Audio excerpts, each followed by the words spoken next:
All right, Councillor Meisner. Awesome. Thank you, everyone. Okay, I'm now going to call the public hearing of Thursday, May the 15th, 2025 to order. This meeting is being convened in person and by electronic means. As such, council members may participate in person or by electronic means. Actually, let's get that. Members of the public can view the proceedings via live stream and YouTube link, which will be posted on X at Van City Clerk. In the case of an emergency where we need to evacuate the building, I'd like to direct your attention to the exits. There's two past the glass doors there and just left of the pillar. And then if that's obstructed for any reason, there are four exits at the side here. If it comes down to that, you will get more instructions accordingly. Please use the stairs, do not use the elevator. If you require accessibility assistance, please remain at your location and wait for one of our team members to guide you to a safe location. I'd also like to highlight the fact that we do have a defibrillator here at the end of the hallway. So if, especially after tonight, if someone needs one, you know what, we will crank that sucker up real good. I would like to acknowledge that we're hosting today's public hearing on the unceded territories of the Musqueam, Squamish, and Tsleil-Waututh First Nations. And I do want to thank them for their generosity and their hospitality and the love and care they show this land that we get to live, work, and play on. I also want to recognize the amazing contributions of our team members throughout the city of Vancouver, everyone who chooses. No one has to work at the city, but people choose to make the city a way better place, and couldn't be more thankful. So with that, can we please have a roll call? Yes, Mayor Sim is in the chair. Councillor Kirby-Young.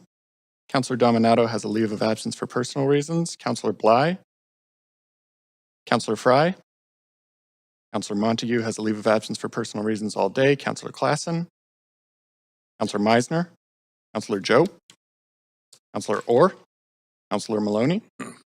You have quorum, Mayor Sim. Great, thank you very much. Now, before we begin, I have some announcements. The public may participate by speaking in person, by phone, or by submitting written comments to Mayor and Council. Speakers will have up to 5 minutes to make their comments and should limit their comments to the merits of the report being considered. Speakers should also state whether they support or oppose the recommendations and if they are a resident of Vancouver. Speakers representing 4 or more individuals or groups, including themselves, will have up to 8 minutes to speak. Each individual or group being represented must confirm their representation by introducing themselves either in person or online. Individuals represented by another speaker cannot also speak independently. Speakers may only speak once and should follow along on X at Van City Clerk for updates on the progress of the meeting so they don't miss their turn to speak. Any comments on agenda items can be submitted in writing through our online Mayor and Council public hearing feedback web forum. This link will also be posted on X. Any speakers who pre-registered with presentations are reminded that the public live feed has a slight delay to navigate through the slides of your presentation. Please say next so that the clerk may advance your slides. Okay, I'm going to read this. Okay, council is committed to ensuring that all people who participate in council meetings or public hearings are treated fairly and respectfully. The language we all use in these meetings should reflect respect for all residents. No form of discrimination is acceptable or tolerated. Discriminatory language includes attacks on groups of people and individuals. Vancouver's procedure bylaw prohibits council members from the use of words, tones, speakers, or gestures that express a negative view of the character of any person or groups of people. Members of the public are expected to not engage in improper conduct, which includes the use of expressions that promote hatred or are defamatory as outlined under section 7.8 of the procedure bylaw. Now, the creation of a safe and inclusive environment for the public, team members, and council to participate is all of our responsibility. Members of council may call a point of order if language used by another member or speaker during the meeting is not respectful. As chair, I will ask the speaker to modify their speech to ensure they are using respectful language. I also want to note the City of Vancouver's longstanding commitment to equity, diversity, and inclusion, including the utmost respect for all genders. I remind Council that when addressing speakers and team members, we will avoid using gendered honorifics and will instead refer to the person by first and last name, role, or title. A reminder that Council's role at a public hearing is to be a quasi-judicial body, which means Council is to only consider the merits of the rezoning application or heritage designation. Council members may ask clarifying questions from speakers, including the applicant, or technical advice from team members, but should save debate for after the close of the speakers list. After hearing from speakers, Council may 1, approve the application in principle, 2, refuse the application, or 3, refer the application to team members for further consideration. Finally, if Council does not conclude hearing from all speakers this evening, we will recess and reconvene the meeting on Thursday, May the 22nd, 2025 at 3 p.m. So the first item on the docket is CD-1 rezoning 1780 East Broadway. Now, before we begin this agenda item, if anyone believes they have a conflict of interest, now is the time to declare it. Does anybody have a conflict to declare? All right, seeing no hands up, the clerk will now read the application and summary of correspondence received. This is an application by West Bay Projects Corp. Crombie REIT to rezone 1780 East Broadway from Commercial District to Comprehensive Development District to permit a mixed-use development with 3 towers of varying heights containing 1,044 rental units, commercial space on the ground floor, including a grocery store, and within the podium levels, a 37-space childcare facility to be dedicated turnkey to the city, and a ground-level public plaza and an upper-level courtyard. A floor space ratio of 8.3 and a maximum building height of 479 feet are proposed. The following correspondence has been received since referral to the public hearing: 420 pieces of correspondence in support, 427 pieces of correspondence in opposition, and 26 pieces of correspondence regarding other aspects related to the application. This represents all correspondence received up to 5 p.m. today.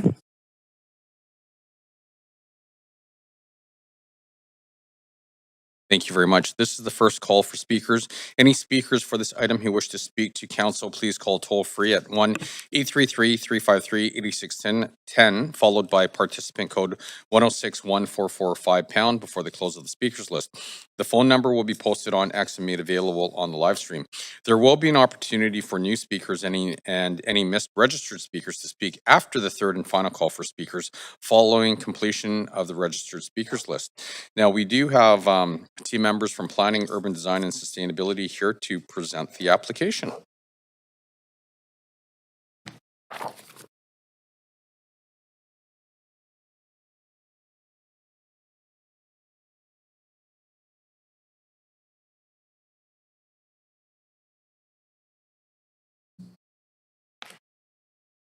Good evening, Mayor and Council. My name is Simon Jay, and I'm the rezoning planner for this rezoning application at 1780 East Broadway.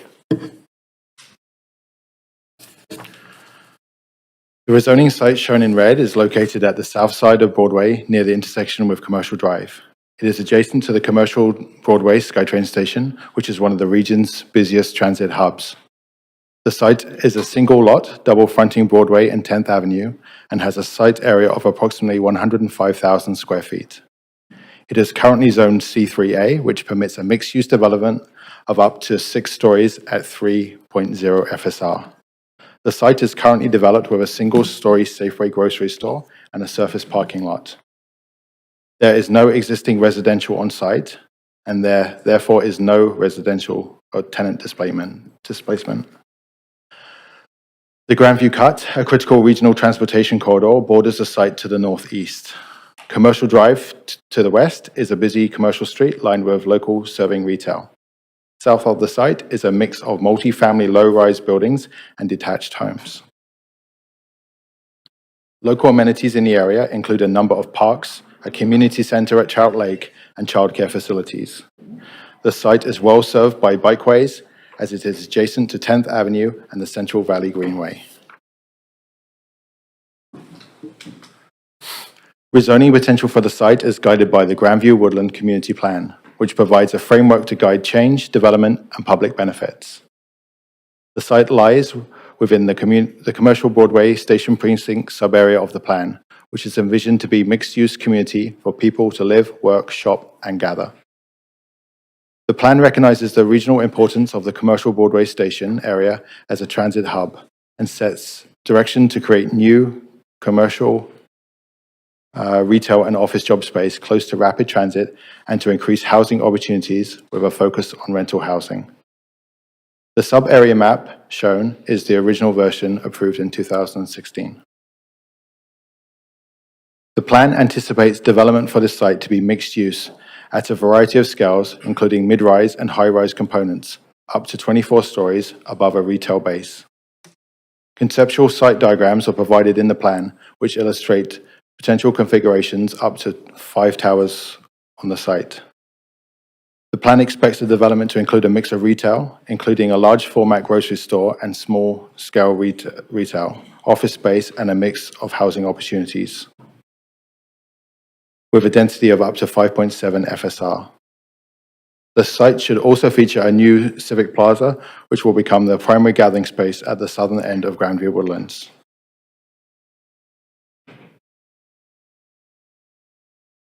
To align with provincial legislation, last year Council adopted the Transit-Oriented Areas TOA rezoning policy, which establishes expected heights and densities around SkyTrain stations. TOA policy, shown on the left image, changes the surrounding context beyond what was envisioned in the Grandview Woodland Community Plan, allowing up to 20 stories within 200 meters of the commercial Broadway station, shown in green, 12 stories within 400 meters, shown in purple, and 8 stories within 800 meters, shown in yellow. The TOA policy also enables 20-story buildings for RM-zoned areas, where the Grandview Woodland Plan enabled 10-story buildings. These areas are shown on the right map in dark brown.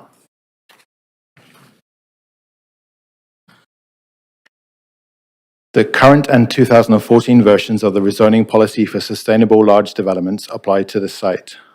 For strata developments, 20% of the residential floor area is required to be affordable housing. However, the policy also permits alternatives where there is a clear rationale, such as proposals delivering rental housing.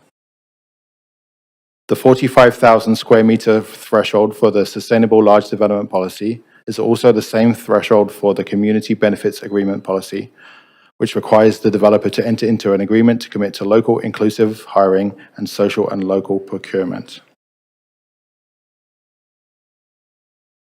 This site has a long rezoning history with a number of past rezoning applications and withdrawals. The May 2024 resubmission is the version being considered at this public hearing. This application seeks to rezone the site from C3A to CD1 for a mixed-use development consisting of 3 towers above a retail base. The towers are 44, 38, and 37 stories from grade. Overall tower heights measured from grade and inclusive of amenities and appurtenances are shown in the table. The density proposed is 8.30 FSR. A total of 1,044 rental units are proposed, including 104 units, representing 10% of units secured at citywide average market rent. The one-story retail base includes a large format grocery store and smaller commercial retail units. Additional commercial space and a 37-space childcare are located in the base of Tower A.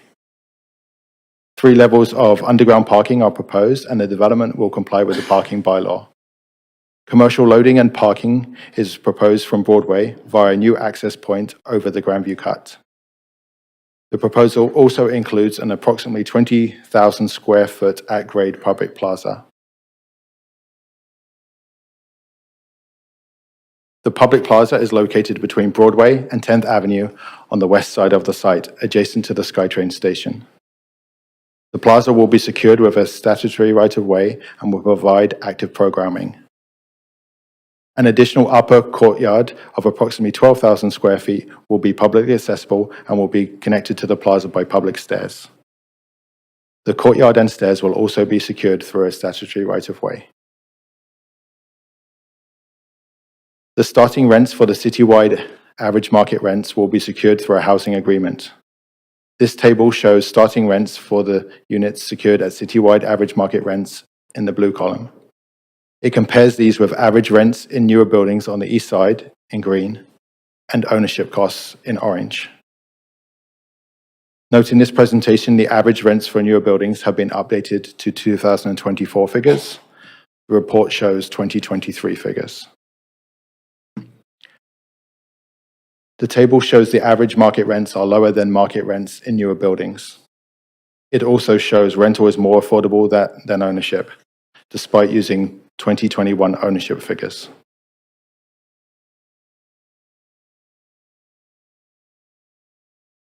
A virtual open house was held from June the 19th to July the 2nd, 2024, and an in-person information session was held on June the 25th, 2024, at the Italian Cultural Center, where approximately 127 people attended.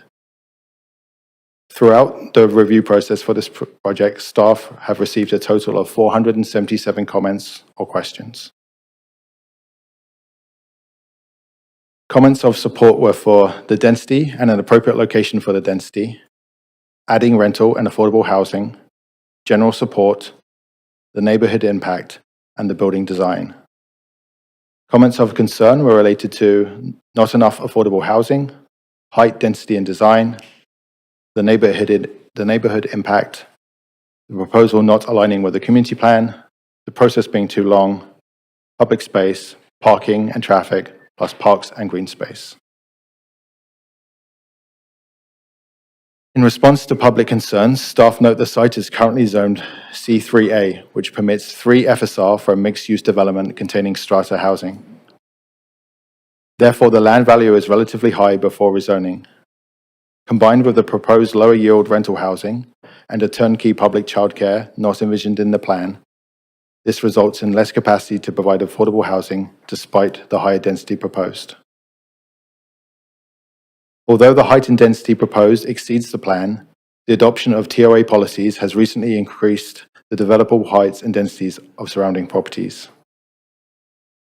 Therefore, staff are supportive of increased height and density as this project otherwise meets the intent of the plan. It also provides over 1,000 rental units without displacement and a package of public benefits next to one of the region's busiest transit hubs. The excellent transit and bike access provide alternatives to driving and the need for vehicle parking. The proposed public plaza and upper-level courtyard add to a number of parks already within walking distance of the site.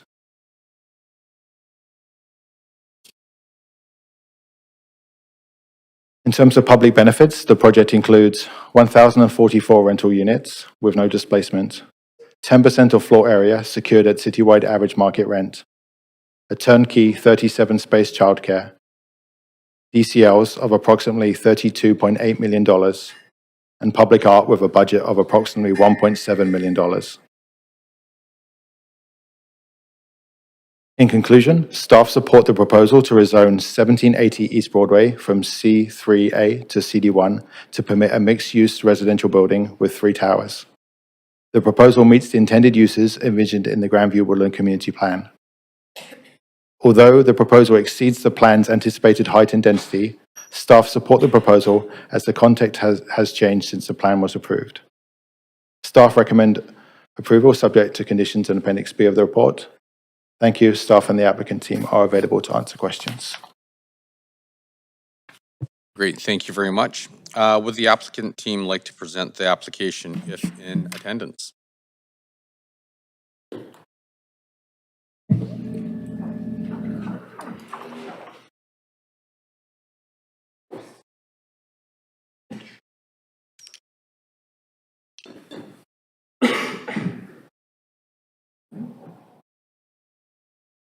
Can we name a presenter to share the presentation?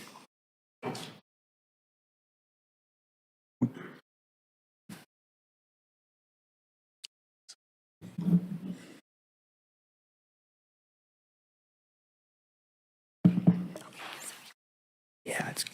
Oh, great. Oh, That's right.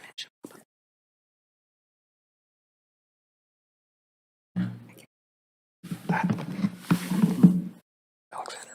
Yeah, thank you.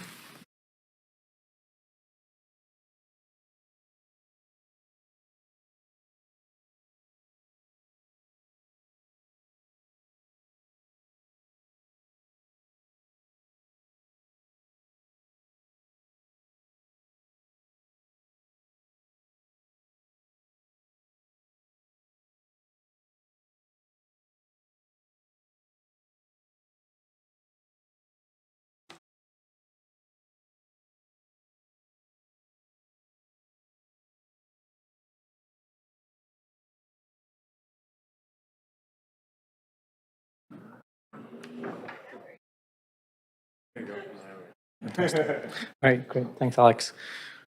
Good evening, Mayor and Council.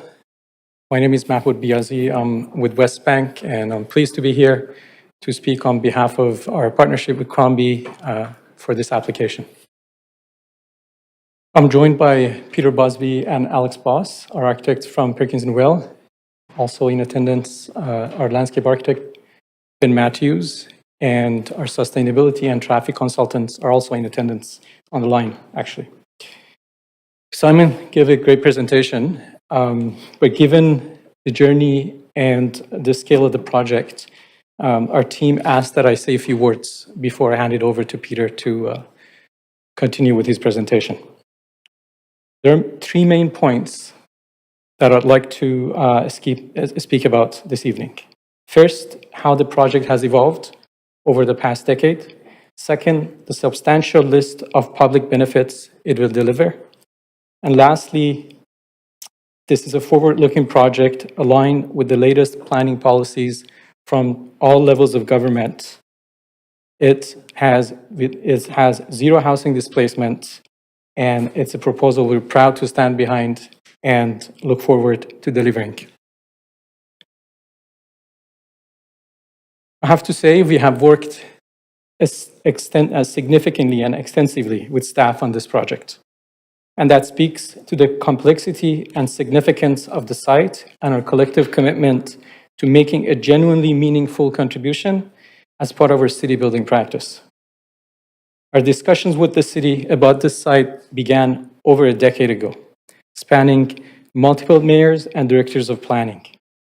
Since our first application in 2016, we have developed and refined this proposal through several iterations, evolving from a fully market condo to an all-rental project that provides over 1,000 rental units, with more than 35%, 380 units designed specifically for families with children. Since then, we have also expanded the public space by over 50% and added a dedicated daycare facility to serve both the city and the growing community. And we've done all of that based on several key planning considerations identified by our team. To name a few, Broadway and Commercial SkyTrain Station is one of the busiest and most critical rapid transit lines in the province and Canada. B, the adoption of Broadway plan in 2022 and the heights densities contemplated at transit stations in the plan. And finally, provincial mandates for minimum development standards at transit-oriented areas and its implications on our project. I'd like to highlight that as part of a rezoning process, our project has undergone 2 rounds of reviews by the Urban Design Panel, and each time received their strong support. We also reached public hearing in June of 2022, but progress was paused by the city because of the municipal elections. This gave us an opportunity to align the application with future provincial mandates and bring forward a much stronger and more comprehensive proposal.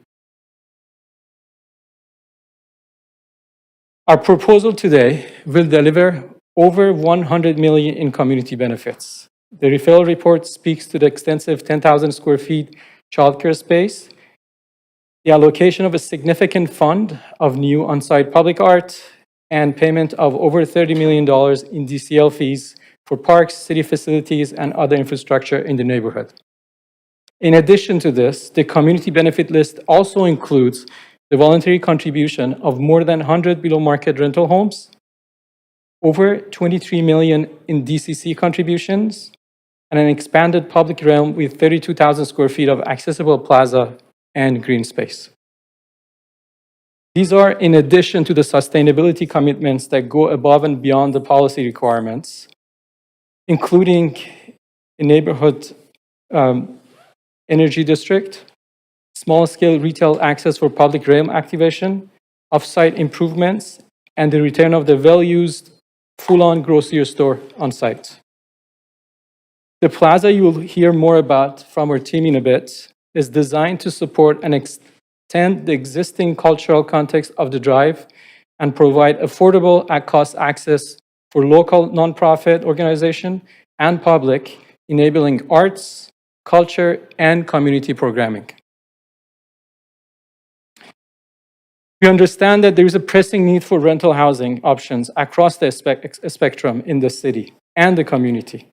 This project is a direct response to that need and represents a critical step toward achieving the housing objectives set by the latest policies from all levels of the government. This alignment makes the 2025 Broadway and commercial proposal far more relevant to the present than to the neighborhood plan from 2016. At one of the busiest transit hubs in the region, with an all-rental proposal, an array of public benefits, and zero housing displacements, our project is rigorously positioned to respond to our present and future needs, and not our past. We are proud of the substantial effort behind this project that spans over 10 years, and look forward to delivering it as soon as possible. With that, I hand it over to Peter to continue the presentation. We're going to be here and look forward to your comments and your questions. Thank you.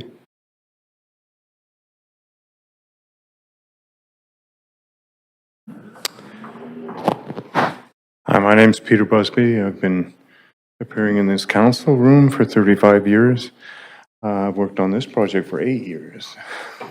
This diagram shows the Broadway commercial volume as opposed to the other stations along the Broadway corridor, and our density at 8.3 compared to some other that are denser, and our towers are not as tall. It's actually one of the busiest stations in Western Canada, and it's really important that we do a TOA around it. This is the place where people want to live and catch transit, either going downtown or going out to UBC. This diagram illustrates on the left the Grandview Woodland Plan, and if you look carefully there, you can see the vertical park running north-south next to the transit station. That's what we adopted. We looked at the other option, which is a park in the middle of the site, but we propose public space at the second level above the Safeway store. You can see it on the right-hand diagram in the green area that's shown for public access, both from 10th Avenue as well as from the public square. So it's about 32,000 square feet of public space, and Ben Matthews is going to make a presentation about what that feels like. There's 3 residential towers. They're all spaced decently apart. The one that's rotated is organized around the view to downtown. And what you're looking at there is the second floor, where you can see the fitness. So all the amenities are located on this floor. The next diagram shows public access. Again, the public space, north-south, next to the transit station.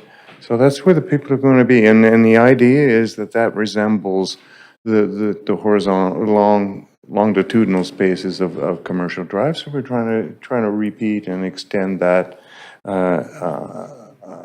up into this block. And then up and through the project to the roof, where there's quite a bit of landscape. Some of it is for the public, and some of it is for the people who live there. There'll be about 1,600 people living there, and they have kids, and they need their own space as well. They need space for their dogs and so on. So that's all being provided in this diagram.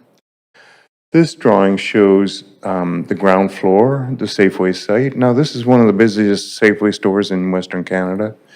And we're proposing a significant increase in size. There's nothing like this on Commercial Drive. Commercial Drive has its own character and its own, but people in the neighborhood need to be able to access groceries in a larger store and with more variety and so on. The second diagram shows the Tower B and Tower A, as well as the fitness area. And the third diagram on the right is is the daycare site. So this is important. It's 37 people. It'll be given over to the City of Vancouver to operate. It's a public amenity, one of several that Mappa would mention to you. This diagram shows the residential area that's rented in the darker green or darker blue at the bottom of the towers.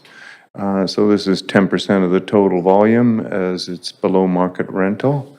The right-hand diagram shows the amenity areas in purple, significant amenities for people who work there or live there, fitness, workshops, that kind of thing, as well as, of course, the daycare and other things that they can use.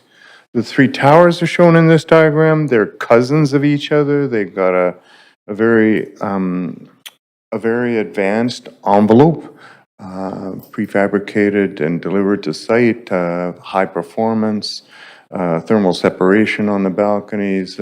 It's going to be high quality architecture. I've done quite a bit of architecture, and this is one of the projects I'm most proud of, finally, to get in front of you. This diagram shows the density that will come with the TOA approval of the neighborhood. So if you think they're just three large, lonely towers, they're not going to be eventually. They're just going to be the first ones. We did the same as Marine Gateway, same thing, first towers, and now there's a whole neighborhood there.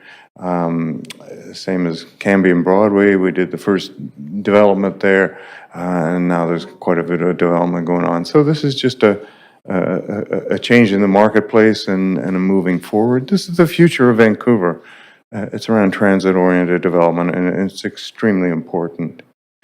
This slide shows the green buildings strategy. I'm quite well known for my sustainability approach. I only do zero carbon buildings, and this project is one of those. So there will be no fossil fuels on this site. We have a very high objective in terms of envelope. We've got very high objectives in terms of sustainability and exceptional performance. The biodiversity that Matt's going to describe, or Ben's going to describe to you, is extremely important. We've got excellent transportation options that are about the future and using transit instead of cars. So this is a leading sustainability project in my career, but it's also likely to be one of the leading projects in Vancouver, and I'm very pleased to be able to present it to you. I hope you enjoy it.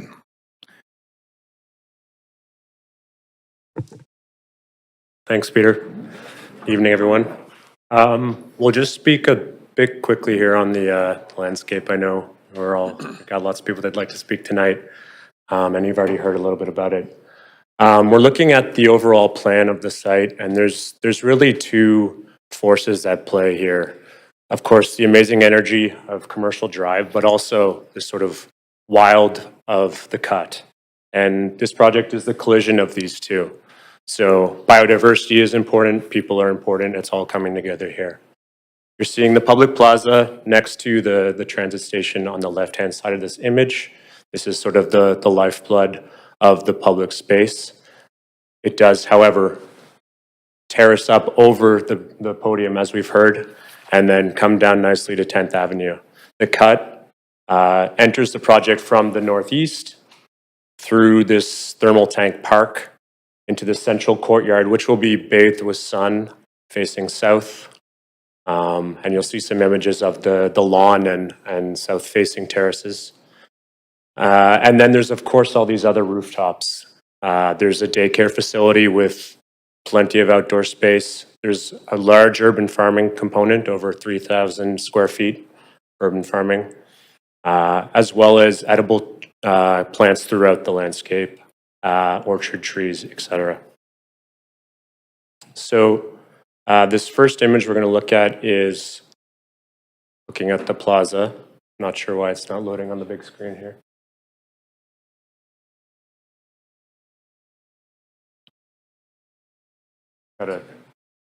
Oh, there we are. leg. So here we are, we're at the north edge of the plaza, we're looking south. On our right-hand side here, we're looking at this wooden trellis. This is a planting trellis, but it's also a multi-use trellis. It is going to be mechanized to be used for markets, for sort of seasonal markets, makers markets. It will provide some weather protection. On the left-hand side, we're looking at the Safeway entrance and the theater stair central to the plaza. That theater stair is, again, the heart of this space. And we've worked hard and long to create a space that is going to be programmed throughout the year. It could be the space for screenings, film screenings. It could be public lectures, small gatherings provided at cost to the community and to neighborhood organizations.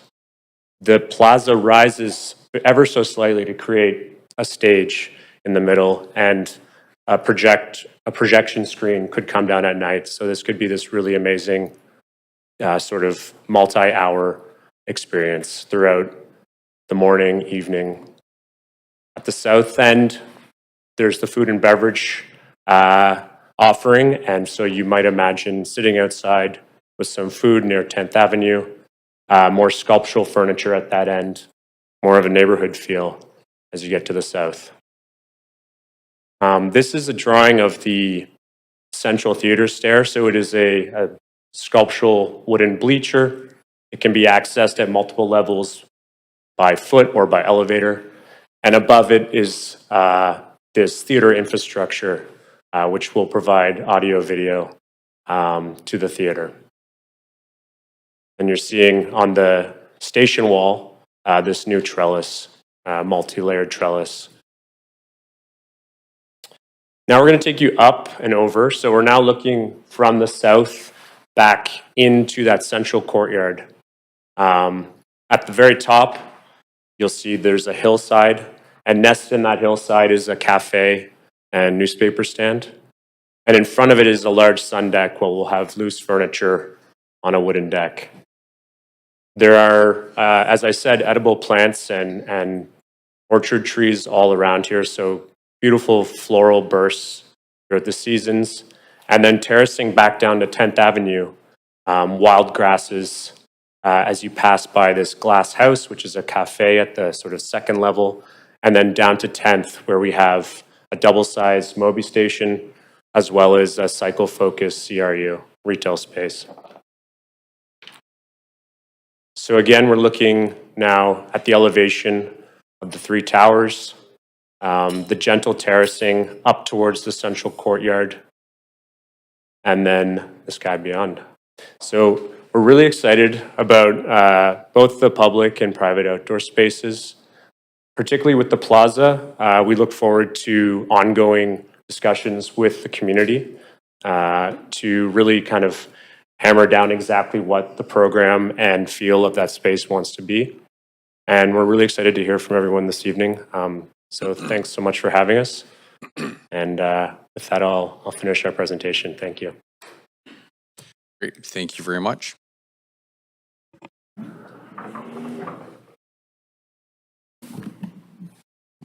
Okay, there we go. Okay, so are there any questions from council to our team members or the applicant team, noting that this is the only opportunity for council to ask questions of the applicant? And yes, we do. Councillor Kirby-Young.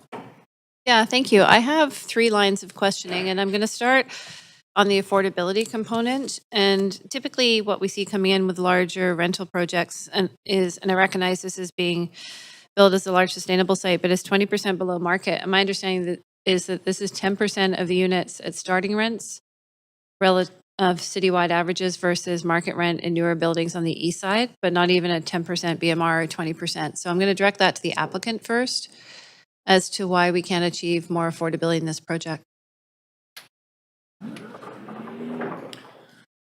Thanks for the question, Councillor. The 10% is 10% of the units or the floor area at market rents, or average market rents throughout Vancouver, which is about 20-30% lower than what the rents would have been.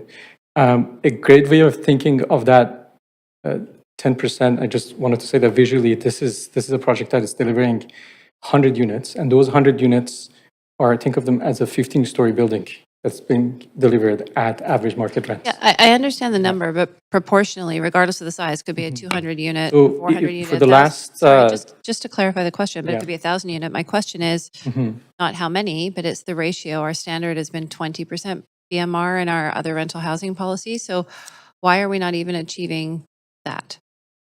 This project is providing a range of public benefits, right? It's not just the 10%, it's also the plaza, the daycare, the sustainability, and everything else that it provides, the family housing.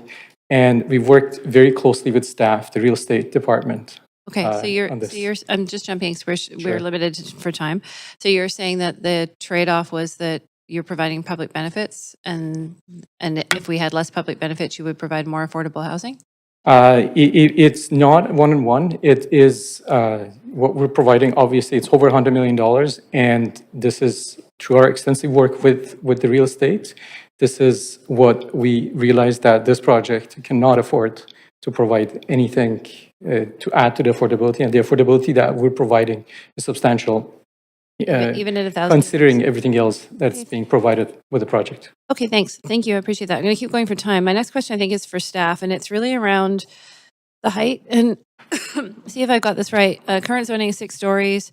Grandview Woodland Plan contemplates 12 to 24 if it's above a natural or retail base. TOA is 20 stories, and this is 44, 38, and 37. So, sorry, what is the rationalization or kind of the basis or justification for going more than double the TOA?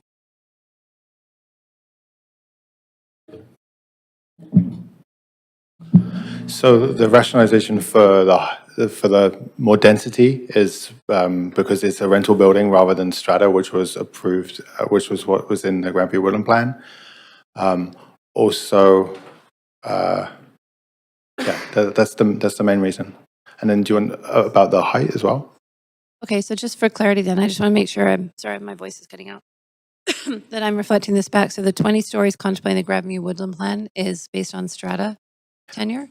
I mean, the Grandview Woodland Plan doesn't talk about the actual type of tenure, but it means that's strata. That was what it was envisioned was strata. It doesn't say rental. It says in other places in the plan rental, and it says nothing here, so strata. Okay, so reflecting that back then, if I'm understanding, from an economic perspective, you could go lower with strata. If you want to do rental, it requires higher buildings for the economics? For the economics, my colleague Bill is online if you're from real estate.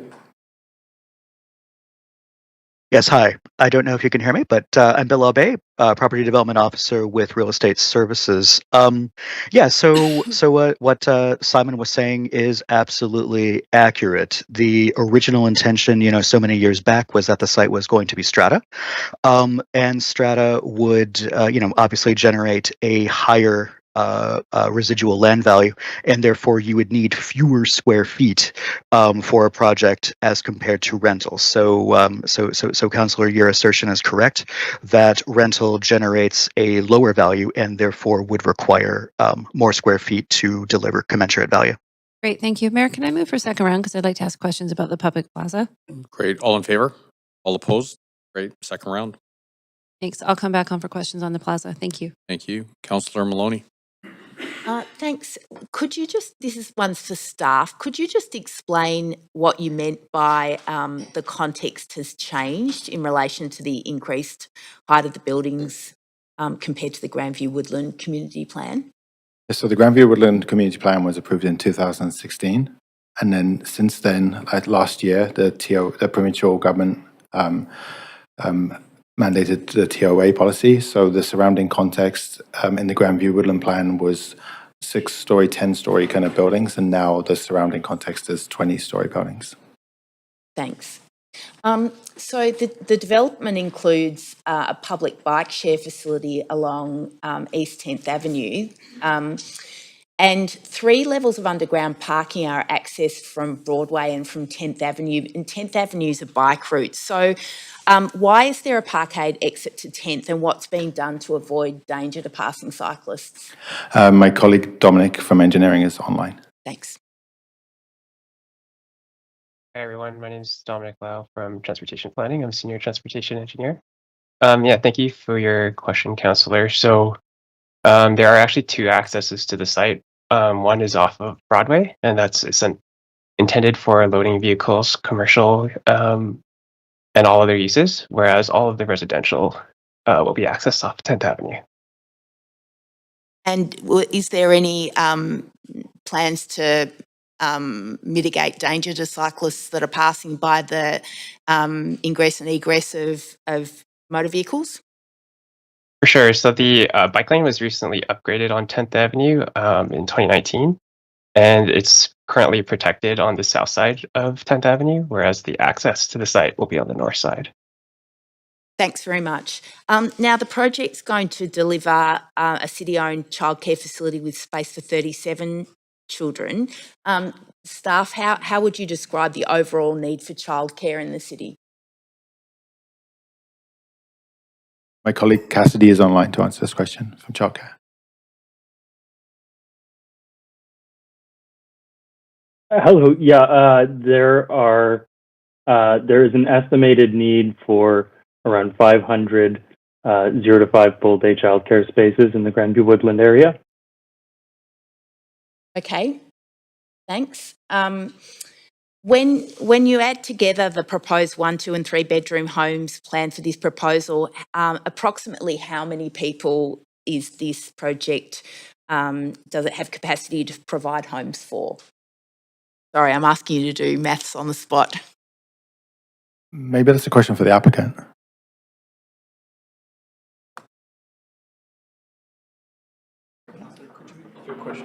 So approximately how many people could this development provide homes for, given the 1, 2 and 3 bedroom homes planned?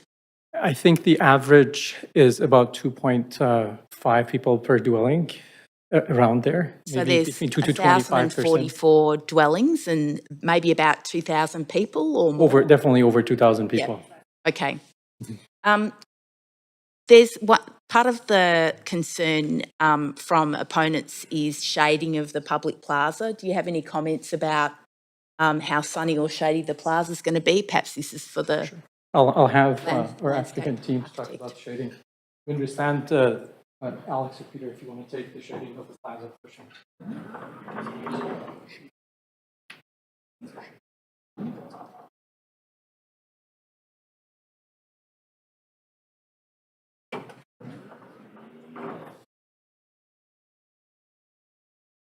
The plaza is kind of north-south. It will be in the bright sun from about 11 o'clock in the morning till about 2 o'clock in the afternoon. That's why there's seating areas for food services and beverages, as well as seating areas for people to enjoy it.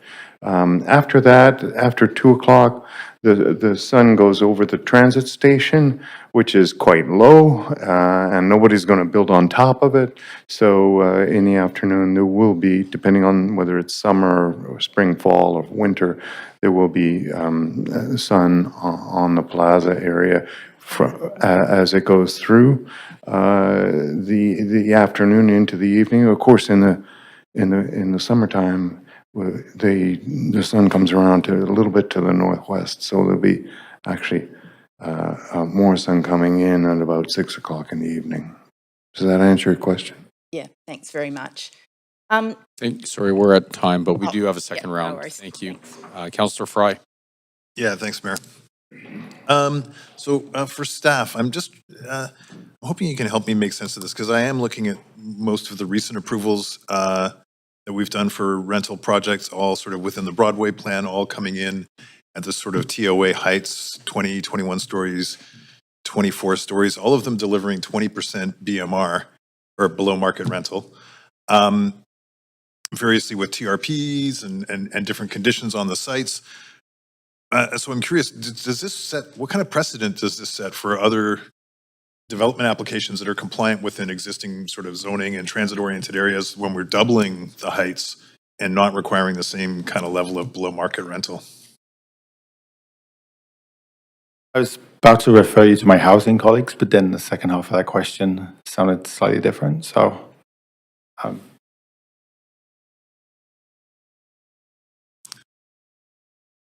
Councillor Fry, maybe I'll take a shot at that one. Josh White, General Manager, Planning. No single development is precedent setting for others. When we do a CAC evaluation or a land lift evaluation, it's based on the individual characteristics of that site. So one of the characteristics of this site is that it has a high base zoning.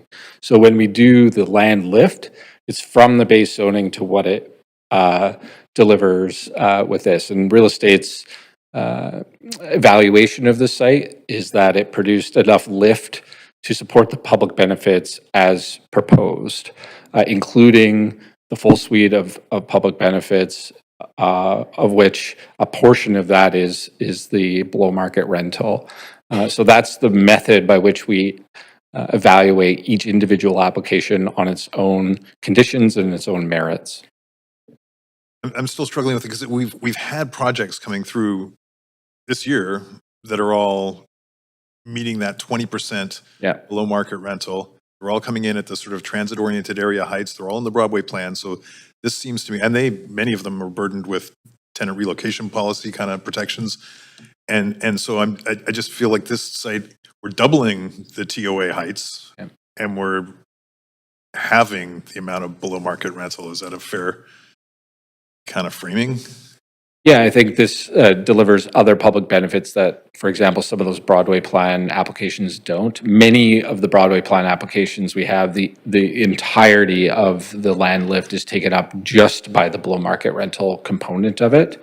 But I may ask real estate to maybe elaborate on some of the details of the evaluation that arrived at the land lift number that we did arrive at here. Some of it has to do with geography, market, underlying conditions, and then the full cost of the development as it's proposed. Right, but this is an otherwise productive site with a Safeway on it that's owned by the applicant. And so, okay, I mean, that is more of a real estate question, so maybe that can come back later. 348 parking spots on 3 levels, is that consistent with sort of transit-oriented development kind of? I was of the impression transit-oriented development when we needed less parking. refer you to my colleague Dominic on engineering. It's online. Hi, again. Thanks for the question, Councillor. So with the transit-oriented area policy and council approving the parking bylaw changes last year, there is no minimum requirement for residential besides accessible and visitor parking, but they can provide above and beyond up to a maximum, and they're within that maximum. They are at the maximum with the...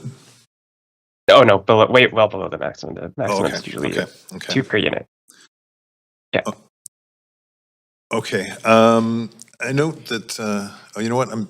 I'll come back. I don't have enough time to really ask a question. Thank you very much. Councillor Joe. Yeah, thanks, Mayor. I want to zero in on this affordable housing questions. So I think that's the question for the applicant. I saw some discrepancy in your language and also the language using in this report. For instance, on slide number 8 in your presentation, it says non-market rental, but actually in the report we have, it says 10% at citywide average market rents. So can you explain the discrepancy? What is your criteria of? Thank you for the question. Yeah, that's a great question. So that's still the average rents across Vancouver that's published by CMHC. That's still much lower than the market rents. So to us, that's considered below market. So that's lower by 20 to 30%. Okay, so your definition is across the cities using the CMHC. That's right. The average, which I think Simon had an example in his presentation, the average rents for each type of unit is much lower than the market rent. Okay, I'll ask the same question to staff later, but while I have you here, the reason why we only have 10%, you said it's about the economic viability of the project? I can maybe speak better to that. It is that, but we've worked very closely again with staff at our real estate staff on this. We've looked at our performance and everything that we deliver, and they concurred with what we proposed, that this project, considering everything else that's providing, that's the level of affordability it can deliver. Okay, so in other words, if we do 20%, that would kill this project, is that right? Yes or no? Yes. Okay, thank you. Other questions about the public plaza. How big is the plaza? The plaza is 20,000 square feet, but and that's the requirement that was in the plan, I believe. And we expanded that by 12,000 square feet, more than 50%, to provide the access in the courtyard area. And Ben spoke extensively on that and how it connects it to West 10th Avenue. Okay, so also I'm looking at the rendering on the slide 12 regarding the plaza. So since we're going to have maybe 2,000, 3,000 new people moving into these particular areas, also the station is one of the busiest in Canada. Do you think that plaza is big enough to accommodate this increased flows in the area? We've looked at the plaza dimensions and everything, and at this stage, we think this plaza is going to be well used. It's going to be fully programmed by the neighborhood, and we think it's going to be well served by the community. Okay, even the stairs, everything you think is going to be big enough? 100%.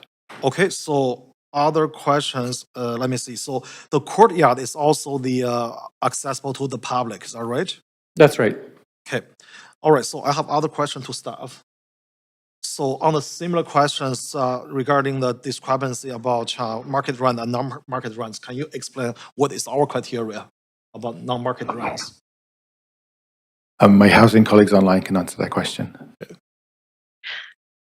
Hi, I'm Natalia, housing planner on the site. So the no market rental is a definition by the city is actually social housing projects, while the citywide average market rent is by the CMHC rental housing report that we use. That's across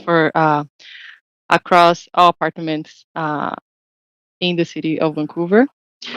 So right now, that's what the applicant is delivering is a citywide average market rent. It's not the below market that we used to see that has to have a 10% discount of this rent to be considered below market for the city. Thanks for the answer. It seems like there is a discrepancy in our different definitions. Okay, so other questions to our staff. So I think the applicant mentioned that the performance has been reviewed by city staff. Can you confirm that if 20% will kill this project?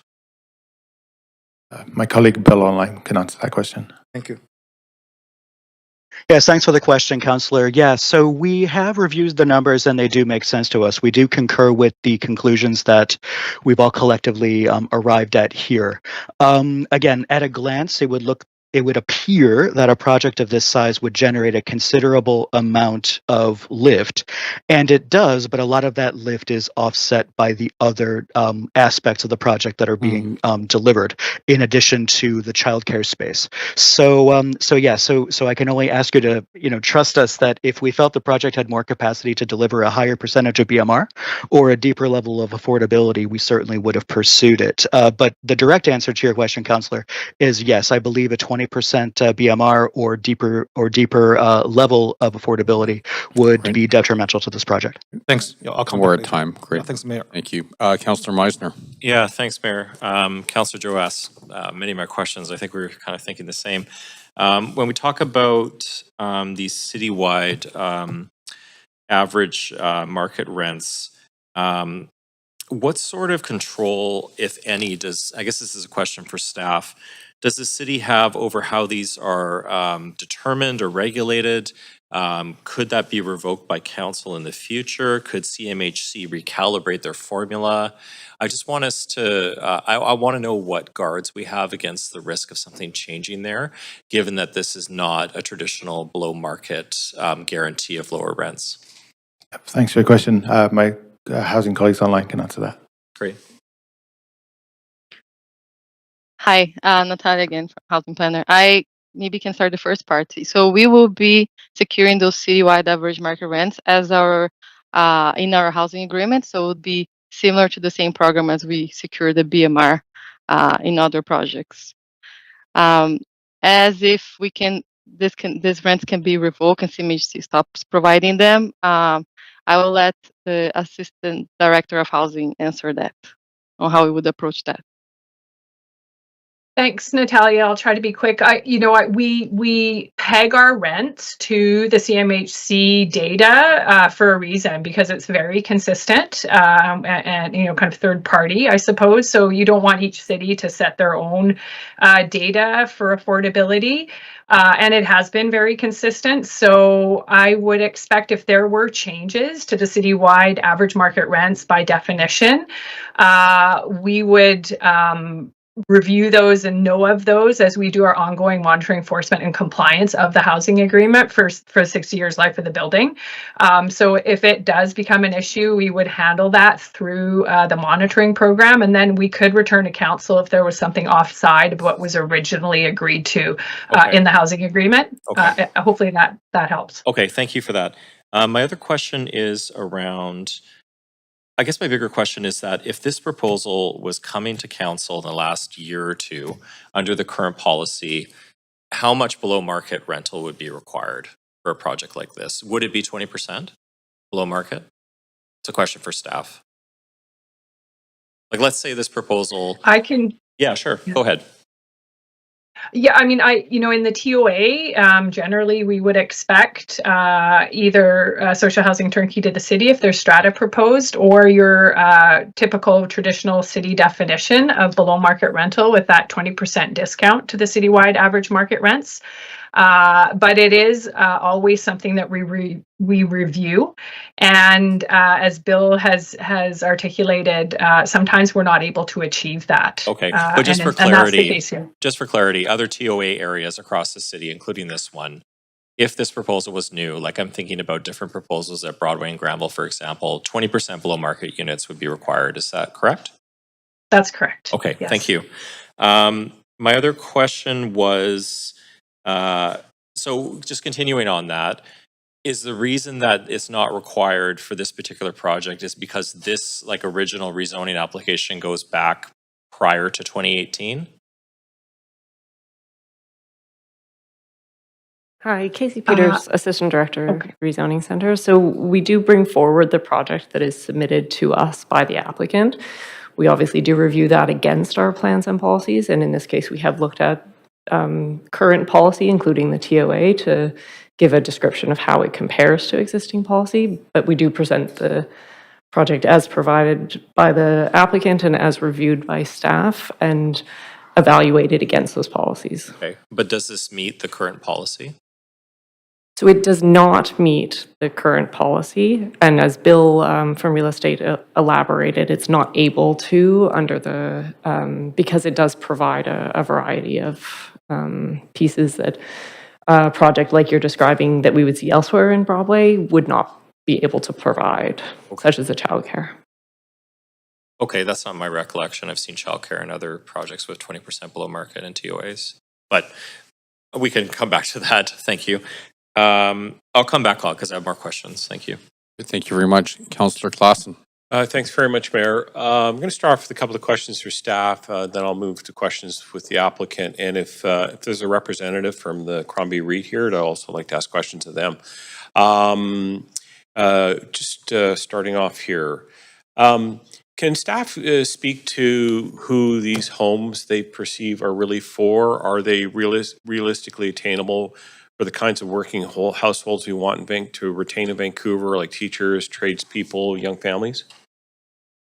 My housing colleagues online can answer that question.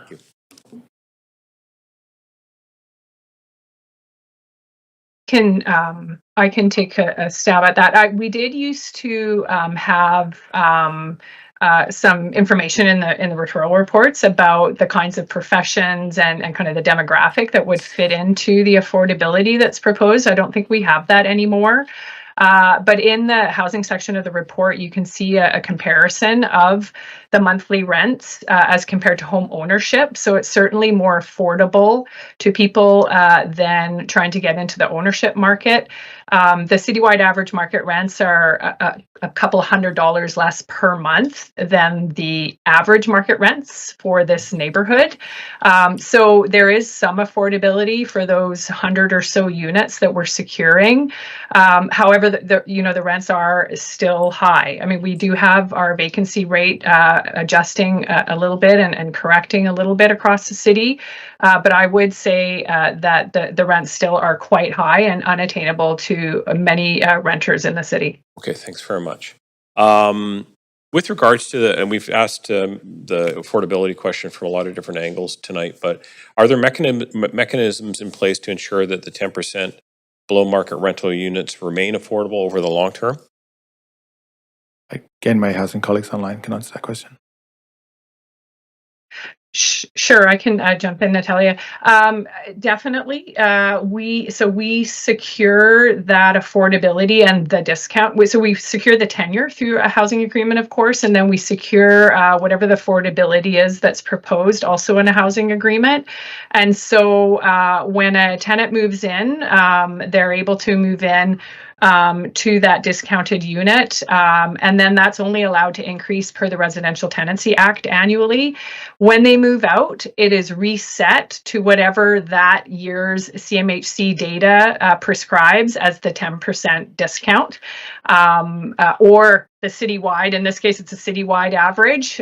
So we would look in our monitoring, enforcement, and compliance to make sure that the renters fit into that criteria. Thanks very much. Just very mindful of time right now. Thank you. I'm going to shift to the applicant, and if there is a representative from the Crombie REIT here, maybe they can join the applicant at the podium. So there's a perception among a lot of the correspondence that we received over the last week that this is luxury housing. Could the applicant explain how the materials, finishes, and amenities compare to what is typical of luxury developments in downtown? Let me start off with West Bank, and then we can go to my Crombie questions. Thanks. Sorry, apologies. Can you repeat that question? Luxury housing. A lot of this has been the label of luxury housing has been put on this one. How does this compare to luxury housing that you are aware of, and perhaps in downtown, in terms of finishes and other aspects of it? These are going to be a standard rental housing projects. There is no luxury or label that I would put on any of these projects. These are units for the community and for the city. And that's what I would say to that. Yeah. Okay, thanks very much. Just going to talk a little bit about just, again, the commitment to moving the project forward. And again, one more question for West Bank, and I probably run out of time, so I might get you to back up in a second round. But given that there is an urgency of the housing crisis, what assurances do we have that this project will proceed on a timely basis if approved? We've worked on this project for a very, very long time. I mean, I said it, a dozen years. And we're ready to go and would like to see it, have it built. So we're looking for this approval and would like to move the project as soon as possible, as I said in my initial speech. Okay, thanks very much. I'm running close on time, so I'm going to come back for my second round, and I'll turn my questions to Crombie then. Thank you. Thank you very much. Councillor Orr. Yes, thank you very, very much for your presentation. And I think Councillor Joe and Councillor Meisner asked some of my questions, but I was wondering if I could just dig a little deeper into it. And if I'm allowed to ask this, what is the rate of return on this project at the current amenity levels? And what percentage of the rate of return have they indicated they need to be viable? Is this a question for the applicant or for staff? That would be for the applicant.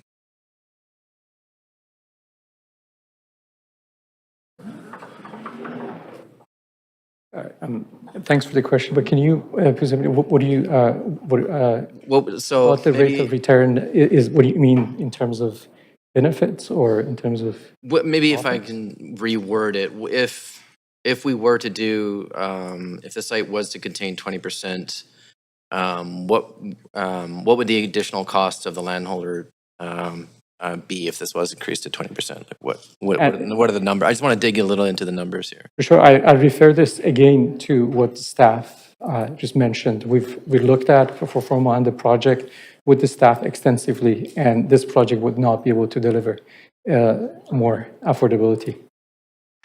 Okay. I wanted to look at I looked at your presentation here. What does it mean? What does privately funded and operated public space mean? So privately operated public space mean? What does that exactly entail? So there will be a covenant placed, and it is in the referral report. As you can see, that this is going to be maintained by us, by the owners of the site, and for the life of that plaza, in terms of all the services, all the maintenance, and everything. And it will be available to public, nonprofits, and the neighborhood at cost. Basically, no profits, and it will be fully accessible. Fully accessible 24/7, 365 days of the year. The plaza will be, for sure. Plaza will be, but the courtyard will not be. Courtyard may be available 24 hours as well. We'll have to, in a development stage, we might look at the security issues and see, it might, just like any park, you might have hours from 10 at night to 5 a.m. that might be closed just for security reasons. But we've not looked at that closely, and we might end up just having the whole plaza and the public space open 24 hours. Okay, thank you. Can I ask how it was decided, or is it probably just a numbers game again, but why 37 spaces of childcare? Why did you settle on that number? This is a standard number that is provided for all daycare in terms of the areas that's provided. This is by, I think staff might be able to answer this better, but Vancouver licensing has numbers published for the number of children, and that 37 spots, actually there's 12 plus 27, there is age groups, and there is specific numbers for the area, for the space, for the interior space, exterior space. It's very specific and well defined, and we follow what's given to us by the city. And I think staff can speak better to that. My colleague Cassidy is online and can answer that question. Hello, yes, Cassidy, childcare planner, Cassidy Penner, childcare planner. So the configuration, the 37 space configuration, is designed as 12 space for infants and toddlers and 25 spaces for 3 to 5 year olds. That's based on what the space can support. So the licensing requirements set specific indoor space minimums per child, which limit how many children can be accommodated. And program configurations like this are determined by provincial staffing ratios, which influence the composition of group sizes. Okay, thank you.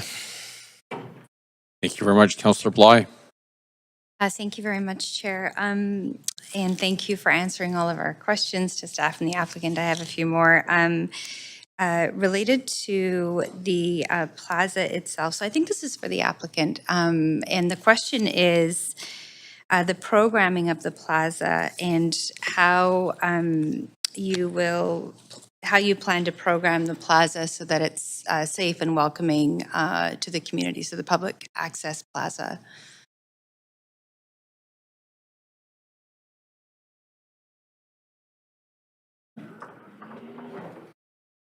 Hi, thanks for the question.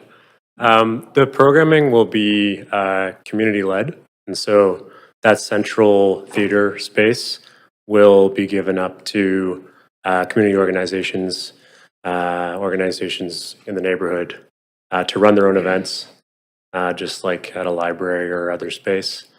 The plaza itself is heavily trafficked. There's a station beside it, grocery store, retail, and then everybody that's coming into the building. So it's going to be a welcoming space for everyone, and will be a safe space. Yeah, I guess I mean, we see plazas across the city that have very good intentions, Yeah. but don't necessarily materialize in that same intention. So whether it's lighting, a library has staff, they have open and closed hours. It's not like a library. This is an open air accessible plaza. So I mean more structurally, how can you be sure that it'll be safe and welcoming for people to use? Yeah, it's going to be well lit, all hours. I could maybe just Perhaps you add could to add some this. more, yeah, sure. As part of our rezoning application, staff can also speak to this, but I just wanted to bring it up. We're required to conduct extensive public engagement for specifically for the design and programming of the plaza before our development permit. And what we're planning to do is to engage with the community and also with the indigenous nations, and separately and together. And I'm sure there is going to be a lot of sessions to figure out the needs of the community and how the space needs to be designed. And based on that, in the next iterations of Plaza in terms of safety and security and programming, we'll have that done at the DPS stage and the BPS stage. Okay, I'm going to move on. Thank you. I'll follow up maybe in a second round on that. So I'm wondering how we quantify part of the $100 million in additional public benefits. Some of the items listed are the expanded Safeway store, new small-scale retail. How do we quantify that as part of the $100 million? Yeah, we haven't really included the small retail, bringing back the Safeway or any of those items in that $100 million. The $100 million, the main component of that is going to be the DCL charges. That's $32 million. Well, Actually, I did the math, and as the actual quantified amount of public benefits is about 65 million. So there's about 35 million that's not identified and itemized as a public benefit. So I'm trying to understand for sure. what is the public benefit? Over $30 million of that is the cost of delivering that 100 affordable or below market units. And there is offsite works and the plaza works, specifically the plaza. We're not, the cost for delivering the plaza and the green space and the courtyard is not included in the public benefit package that is within the referral report. Okay. So 35 million is basically the public plaza. That's an open air plaza without any gated area or what have you. Okay. So it's an outside space. And there's the Safeway store and small scale retail is listed here. And then it's the 104 citywide average market rents. So 10% of the total number of units is part of the 35 million public benefit. That seems like a very high number for a very small amount of rent units. 100%. And that's exactly, that's the cost. Okay, I just have another question. Oh, can you just point me into the report, and I'm probably missed it, so apologies. Is the number of a number of family-size units in the out of the total 1,000? 380, it might be 384 units. Or family size? Family size. Can you remind me what size and number of bedrooms that includes? There is the standard 2 bedrooms, and minimum 25% of that is 2 bedrooms, and 10% of that will be 3 bedrooms. Okay, I'll come back on. I'm out of time. We're at time. Thanks. Thank you. Councillor Dominato. Thanks, Mayor.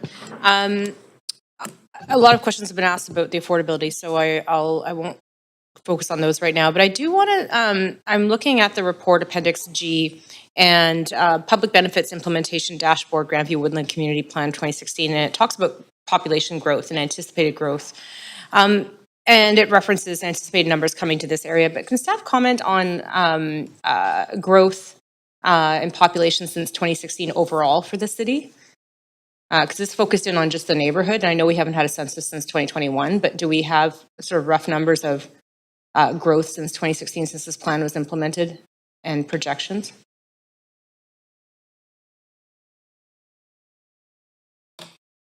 Hi, thank you for the question, Councillor Andrew Pask, Senior Planner, Community Planning. I can't give you an exact number of population increase figures since 2016. What I can tell you, based on the last 2 censuses that have taken place since that point in time, is that immediately following the Grandview Woodland Plan adoption, we actually saw a slight decline in the population. It has started to rebound again. I think the last census saw a growth of somewhere in the order of about 800 people or so, but I'd have to confirm those numbers with you. So that's for the Grandview Woodlands area, not for citywide, though? So if we were No, talking I'm sorry. citywide. That's for the Grandview Woodland Plan area. The citywide population growth, I believe, is usually around 4.55%. I'd have to get those numbers for you. Could we get that before the end of the public hearing, the citywide? Sure, absolutely. I want to focus in on the provincial, the existing Grandview Woodland Plan, the provincial legislation, the TOA legislation. As I understand, and I'd like staff to confirm this, is that the province describes it as a minimum allowable density framework, and they describe it as informing prescribed densities which local governments must allow when exercising zoning powers in relation to land zone to permit residential use. And so in the context of 200 meters, it's minimum allowable 20 stories. It's not is that accurate description? You're highlighting the confusing nature of how the legislation was worded and written. In some contexts, it says you allow up, the policy is described as up to 20 stories. But in practice, the way it works is if we get a application of 20 stories or 5.5 FSR or the equivalent, we can't deny an application on the basis of it, of that density. So in effect, it acts as a minimum height. So if someone proposes that density, we can't deny it on the basis of that height or density. Right. So effectively, when you talk about the changing landscape is when the city approved the Grandview Woodlands Plan, which had lower heights and densities contemplated for this area. Then the TOA legislation came in, which prescribes a minimum allowable height of up to 20 stories in this context, right next to the station. And then my understanding is that it's beyond 20 stories, it's municipal discretion. And That's right. Yeah. okay. And so effectively, would it be fair to say that the provincial TOA legislation has trumped the Vancouver Plan and the Grandview Woodland Plan in some ways, in terms of the provincial intervention? Yeah, in many TOA contexts throughout the city, we were below, given the area plans we had in place or official development plans we had in place, we were below that threshold on a number of TOAs. There were other areas of the city, including portions of Broadway Plan, where we were above that minimum threshold, or Oak Ridge was another example of that as well. Okay, and can I ask you one last question, just with my time? Is the referral report references guiding policy, the sustainable large development site. Can you just speak to that in a little bit more detail in this context? Maybe I'll ask Simon to get into that detail. Yes, so the sustainable large site policy, it does have criteria for affordable housing in it. And then the sustainable large site policy is geared towards strata development. And then so it has a clause in it that says you can do alternatives if there's a good case, and rental housing would be a good case. Okay, so it is applicable in this context, the policy? The policy is applicable, yes. Okay, I think that's probably my time. So thank you. Thanks, Thank Mayor. you very much. Councillor Kirby-Young. Yeah, thanks, Mayor. I have a couple follow-up questions, and I'll start on the public benefits piece. I'm looking at Appendix H, which shows total value of public benefits, $42,590,465. And I'm just looking, if you take out the turnkey childcare, $8 million, the public art, and the utilities DCL, there's a bucket of $20 million roughly for the citywide DCL. So again, I'm sort of looking to understand, maybe from staff's perspective, did we deem it was more important to secure, for example, a childcare or a cash DCL that can be invested in other amenities in Grandview Woodlands versus pursuing more affordability in this project? I think first I'd refer you to my colleague Bill online.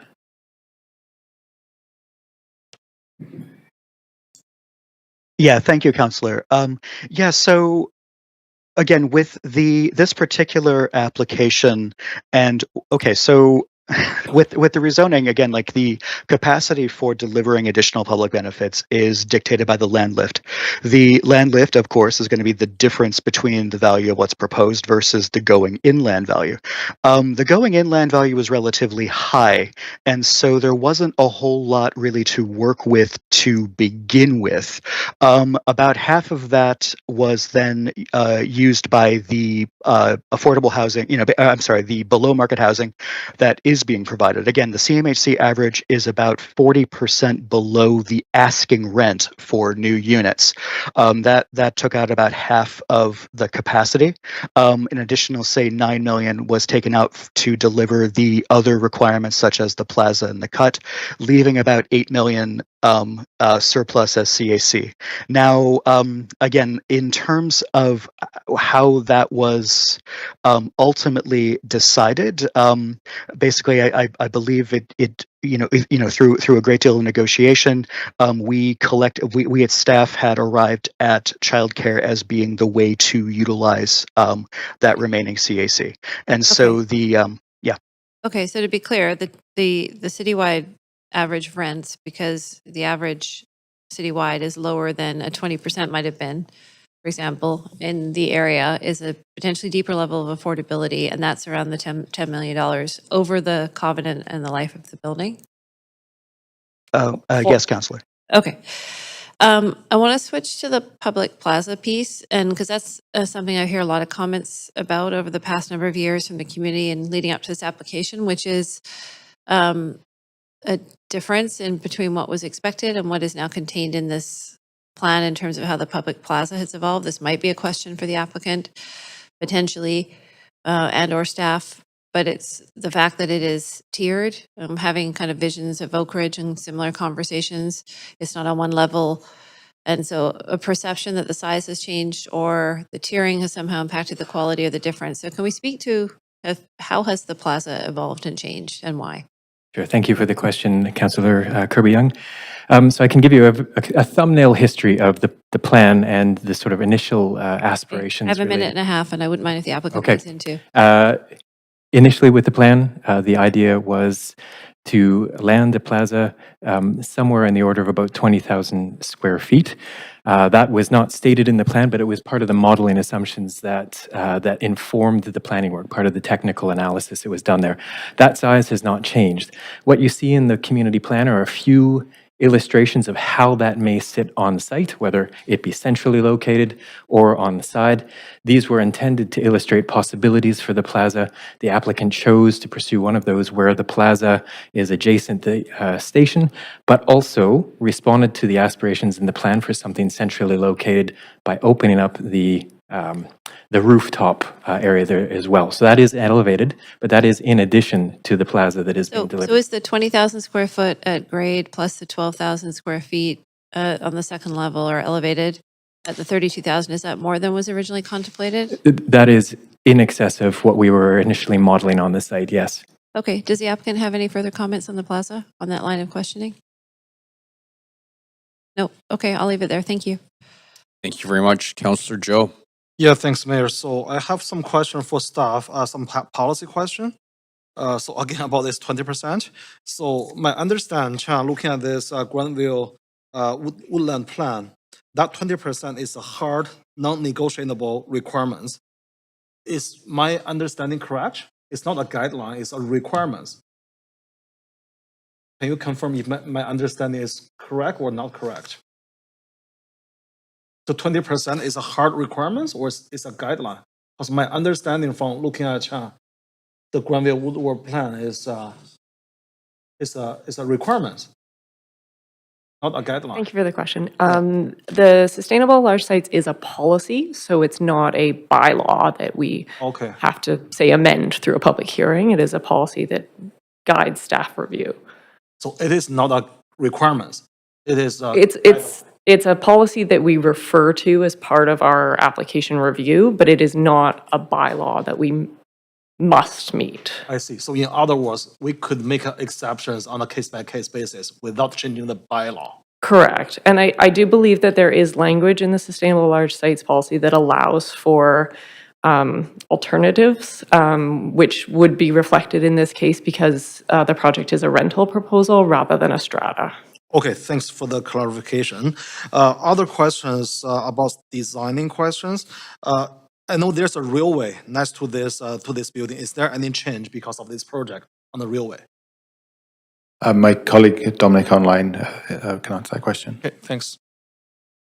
Hi, currently there are no plans to expand or change the railway that's operating in the Grandview Cut, which currently operates the Burlington North Santa Fe Railway, BNSF, as well as the SkyTrain. Okay, thanks. Other questions, there's also a pedestrian crosswalk near this site. I saw people saying that that's the most dangerous crosswalk in the city. There's a lot of safety concerns. Will there be any change about that crosswalk because of this project? Again, thanks. Dominic, sorry. Oh yeah, sorry. If I'm understanding correctly, you might be referencing the crosswalk at Victoria and 10th. That's right, That's yes. it's currently being upgraded as we speak, and actually, this site is actually conditioned to provide even further enhancements to that intersection. Okay, so there's being a another signal. one on Broadway near the Victoria, that crosswalk, even without. Correct. Yes, is that the one? No, that's an additional one. So the site is also providing a new signalized access point at Broadway, which would also include the ability for pedestrians to cross using that signal. Okay, so that upgrade is because of this project. In other words, without this project, that crosswalk will not be upgraded. That's correct, Councillor. Okay, thank you. Other questions, I saw there's a multiple adjustment recommendations made by the urban design panel. So what are the adjustments we have done hearing the feedback from the urban design panel? My colleagues in urban design will answer that question. Thanks. Thank you, Councillor. GTEC Park Development Planner on file. From our design panel, I think one of the key recommendation was providing more identity for each towers. I think that's something staff can work with the applicant team during the development permit stage, as well as providing some more accessibility, universal accessibility for the public spaces as proposed. Okay, so it will be incorporated in the plan moving forward. Yeah. So during the design development stage and the DD development. stage. Yeah. Thank you. My last question is, what is the storefront vacancy rate in Granville Woodland? Do we have that number?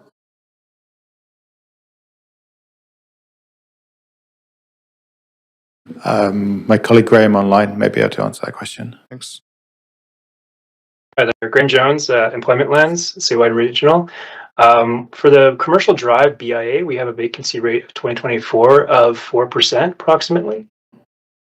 Okay, that's lower than the citywide vacancy rate. That's correct. Okay, thank you. That's all my question. Thanks, Mayor. Thank you, Councillor Joe. Councillor Fry. Yeah, thanks. So just coming back to the general sort of pro forma, I'm still really trying to wrap my head around this one. So I was looking back through some of the recent approvals, 2915, 2925 Willow, 2 towers of 21 stories, 354 units of housing, 20% below market, and 49 units of childcare. Plus they had to deal with existing tenants and TRP. So I'm really trying to figure out how it is these are so wildly different in conceptually and pro forma wise. Is this unfair to other developers who have been more compliant with existing zoning and TOA and that kind of thing? Thank you for the question. We have actually just been looking up some of the recent childcare approvals that we've brought forward, and think it's important to flag that those have been private childcare, not turnkey to the city. So it's an important distinction because while we review them to ensure they meet childcare guidelines, at any point in time, those could be converted over to a different commercial use. They're not secured in perpetuity, and they're not owned and operated by the city. Fair, and that's assessed at about $8 million in value. So I mean, is that the trade-off for is that comparable to what we're trading off for the possible full 20% of below market housing that we might expect otherwise in a project of? I will let Bill respond to how the percentage of BMR rate compares, but I'll just flag that the 8 million is approximately what we see on the 37 space childcare. Yeah. When it's turnkey to the city. Right. And this is Bill Abe in Real Estate Services. Yes, just to address that question. Again, like we did look into the hypothetical situations of if the childcare was not delivered, what depth and breadth of affordability could we generate? And so without the childcare, again, purely hypothetical situation, we could have attained possibly 12% of the units at 10% below the citywide average. So there was no way this project could have met the 20% at 20% discount, 20% below threshold. Even with the double the heights. I'm just. Yes. The project as proposed. And again, Councillor, you must remember that this particular situation is not necessarily the same as the other sites that you referred to. Again, there are a few other factors at this particular application, namely a relatively high going-in land value. It's zoned C3A. It's a grocery store. It's one of the higher uses that we would have to try to overcome the value for.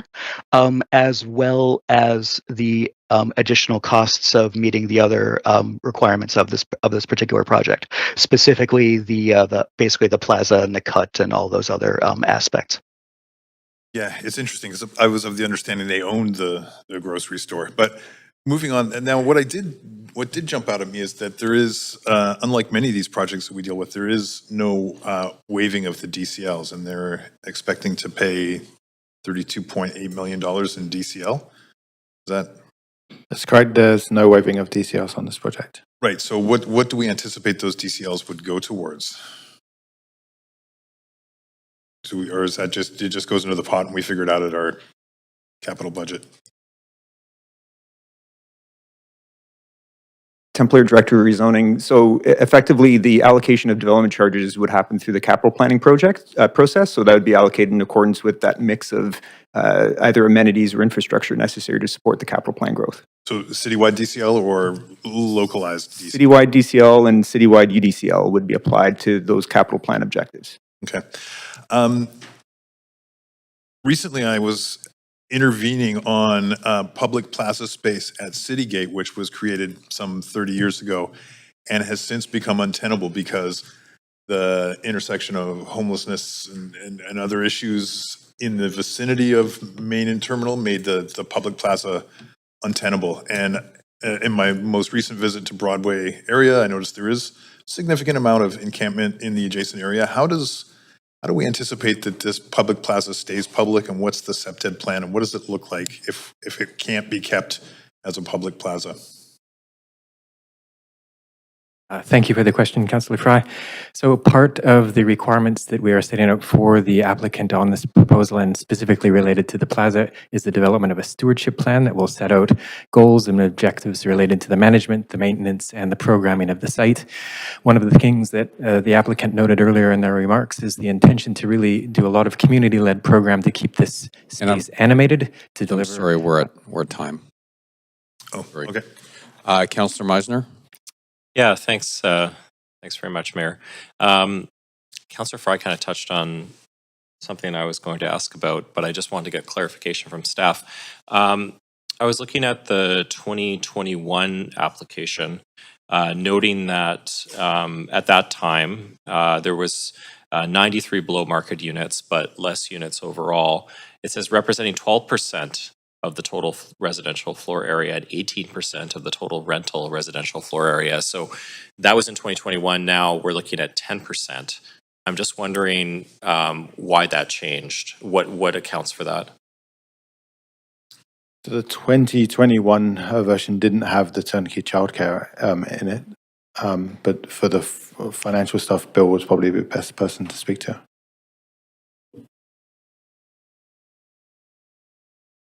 This is Bill Laban, Real Estate Services. Unfortunately, I wasn't part of the earlier iterations of this application, but based on the way you phrased it, Councillor, it sounds to me like that application was a different project mix. It potentially, offered a different combination of tenures of units. That would be my guess as to why that would be different. Okay, yeah, it did have strata at that time, including rental. So I guess when we're thinking about childcare amenities, that sort of thing, who's really driving that choice in terms of whether we do childcare or we do, say have more below market or CMHC average rent units? Where is that decision coming from? Is that something shaped by staff, or is that solely at the discretion of the developer? It's a collaboration between staff and the applicant. Okay. And in this case, can you speak to that conversation and how that was determined? So that would be a bill from real estate services again.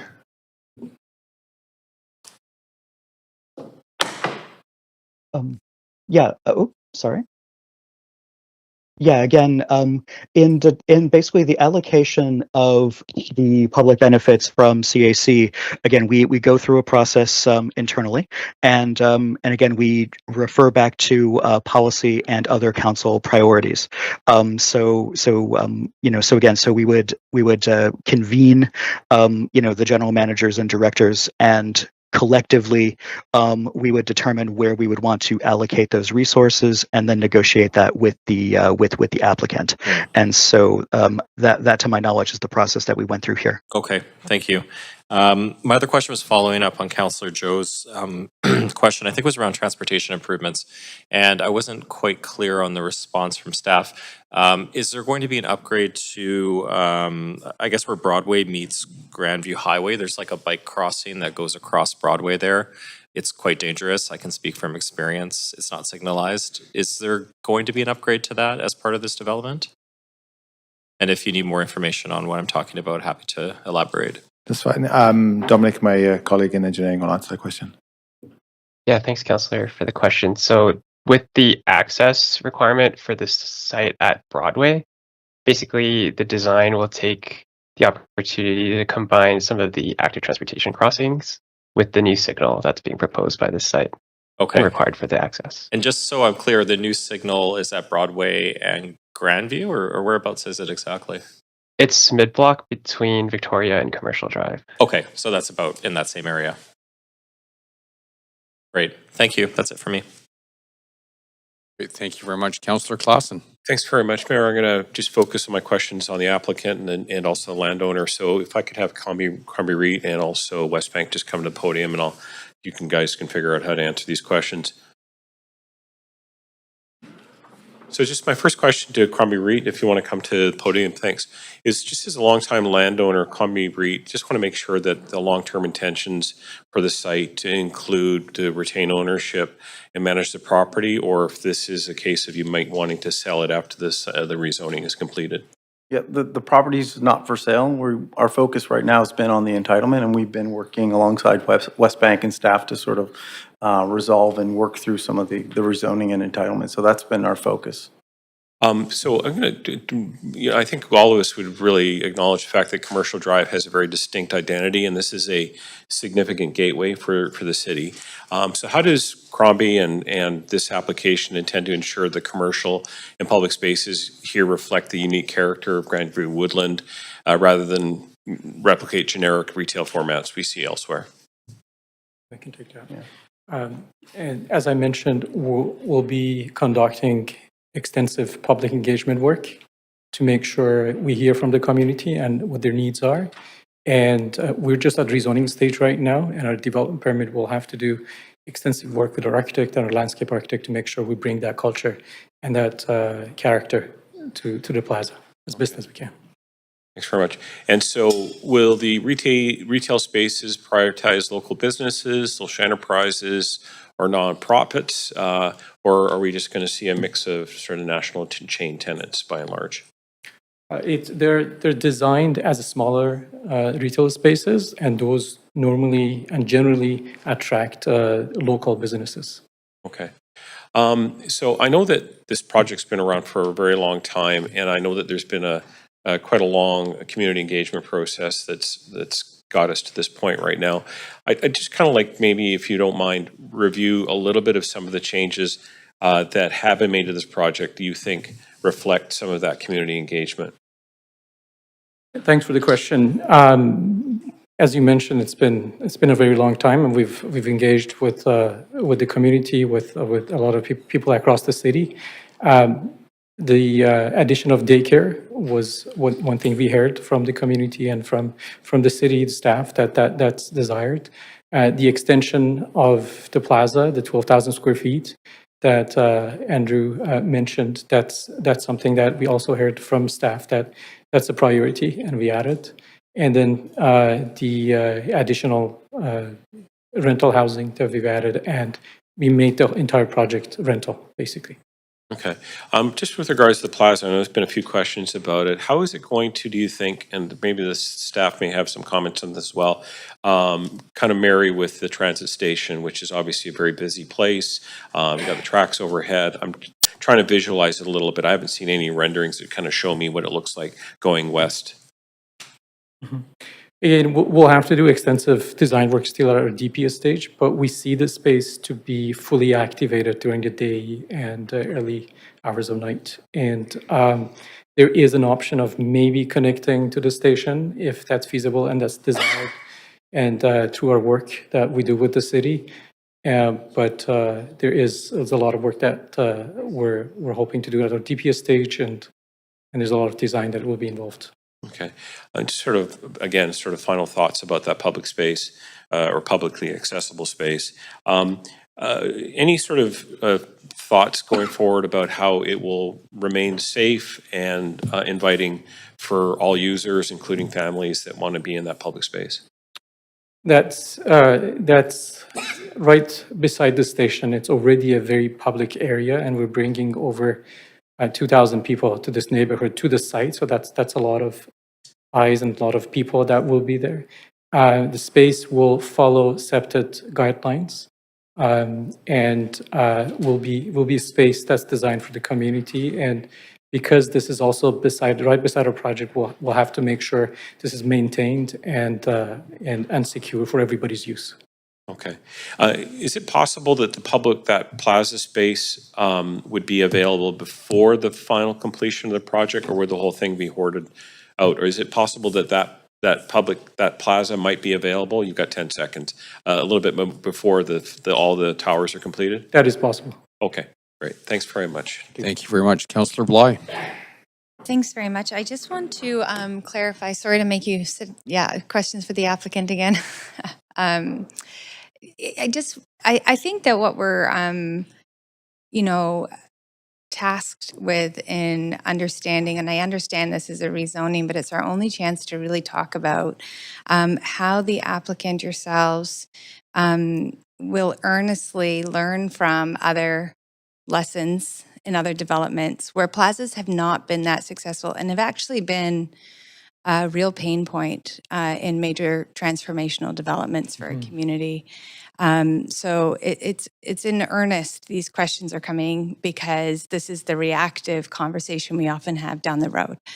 So what are some of those lessons learned that you can share with us now from previous developments that you intend to take forward in this development, should this be approved, and in consideration of that, to make sure that these aren't just words, but these are actually true public benefits that are safe and accessible for the community. And in that response, can you clarify why there is a certain courtyard that's not accessible to the public, just one more time, so I can be very clear?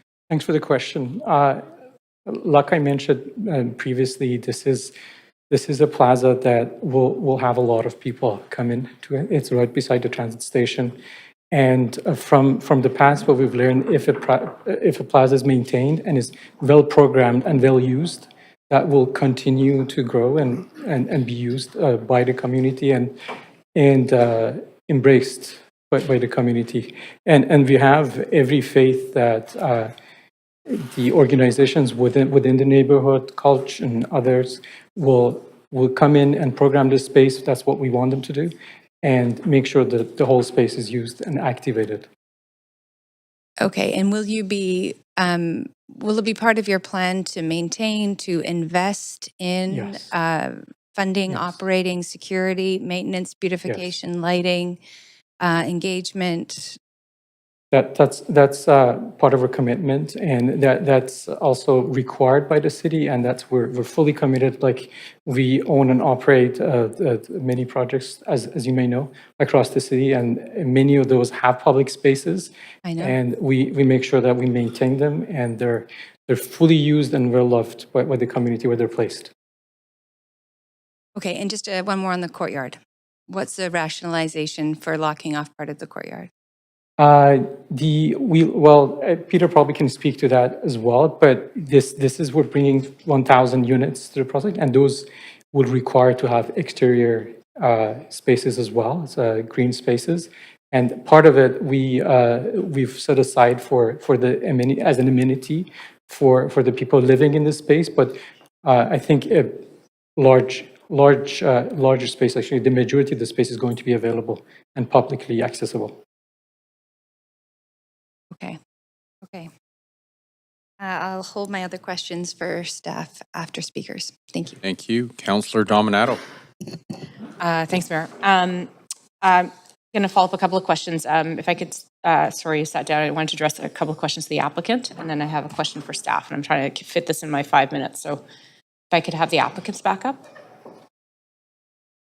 Can we pause my time, Mayor? Could the applicants come back up? Stop. Maybe just pause my time if we can. Thanks. I just want to circle back on the public plaza, public realm, theater space that was described, and you've had a lot of questions on that. When I look at the benefits, public benefits summary, what do you estimate the value of that to be? There's various values associated with childcare, public art. What's the dollar value associated with that?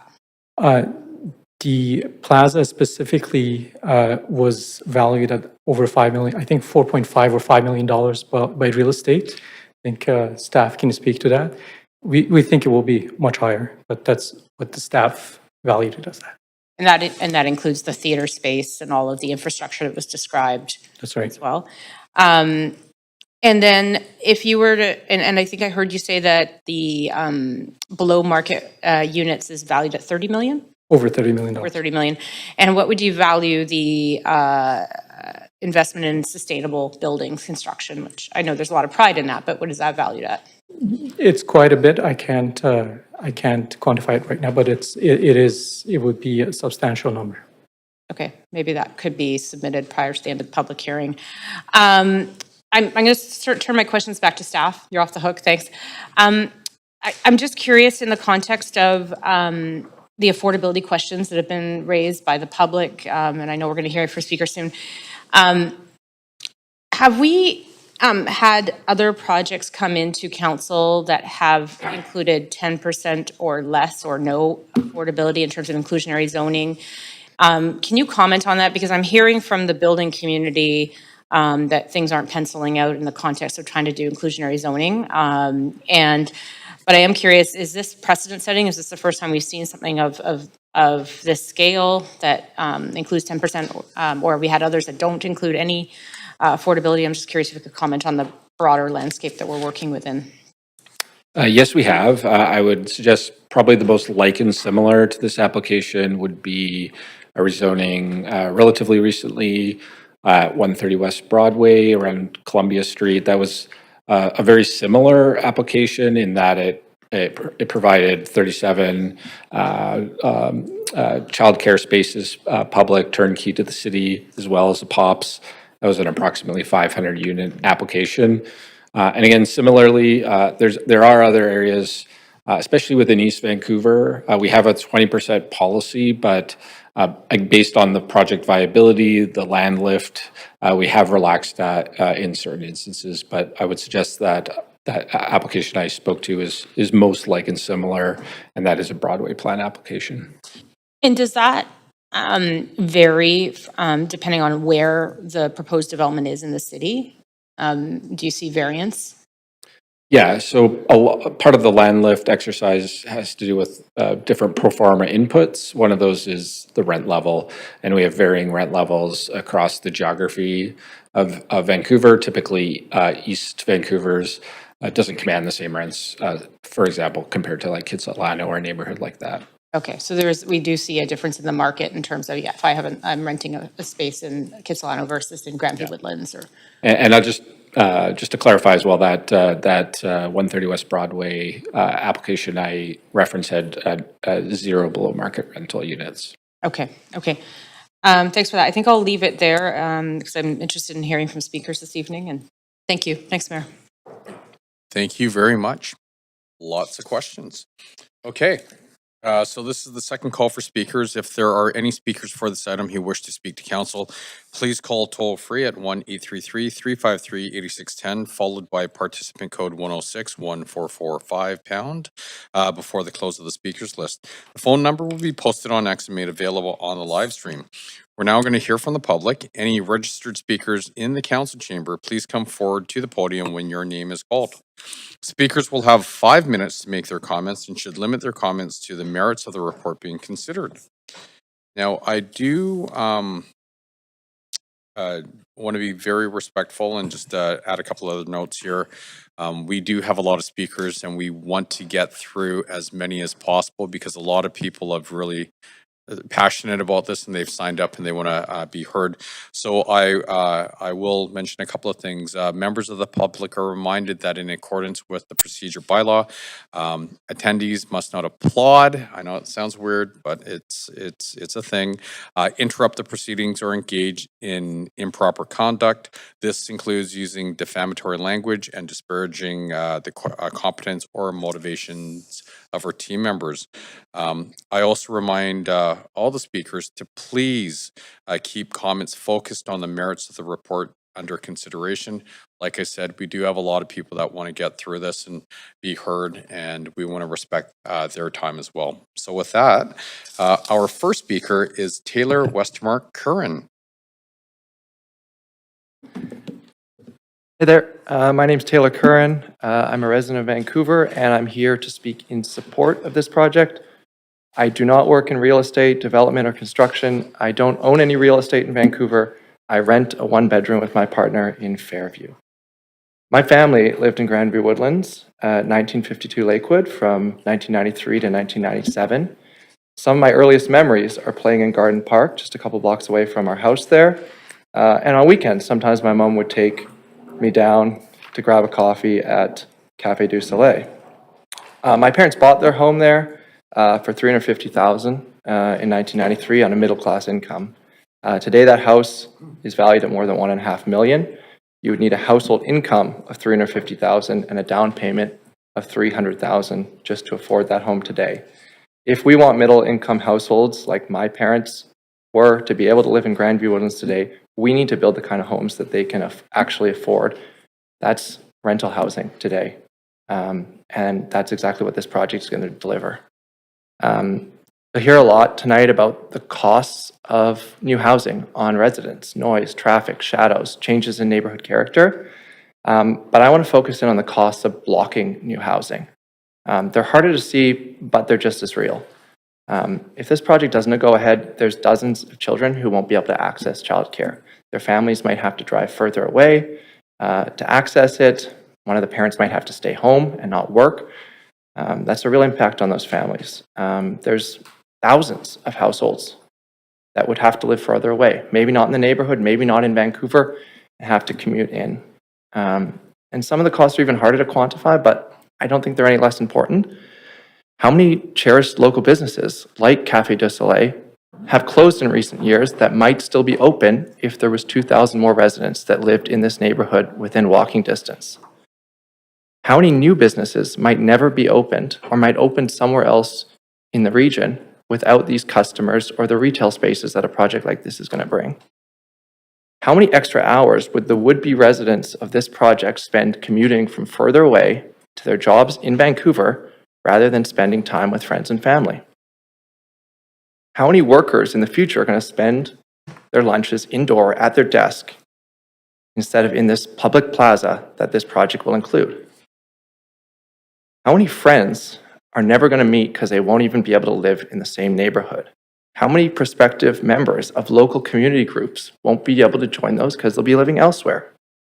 How many extra empty seats will there be for shows at the Culch because those people do not live in this neighborhood? Building new housing does impose costs on existing residents and it does change the neighborhood, but the cost of blocking new housing is so much greater. I urge council to approve this project. Thanks. Thank you very much. The next speaker we have is Peter Dowdy.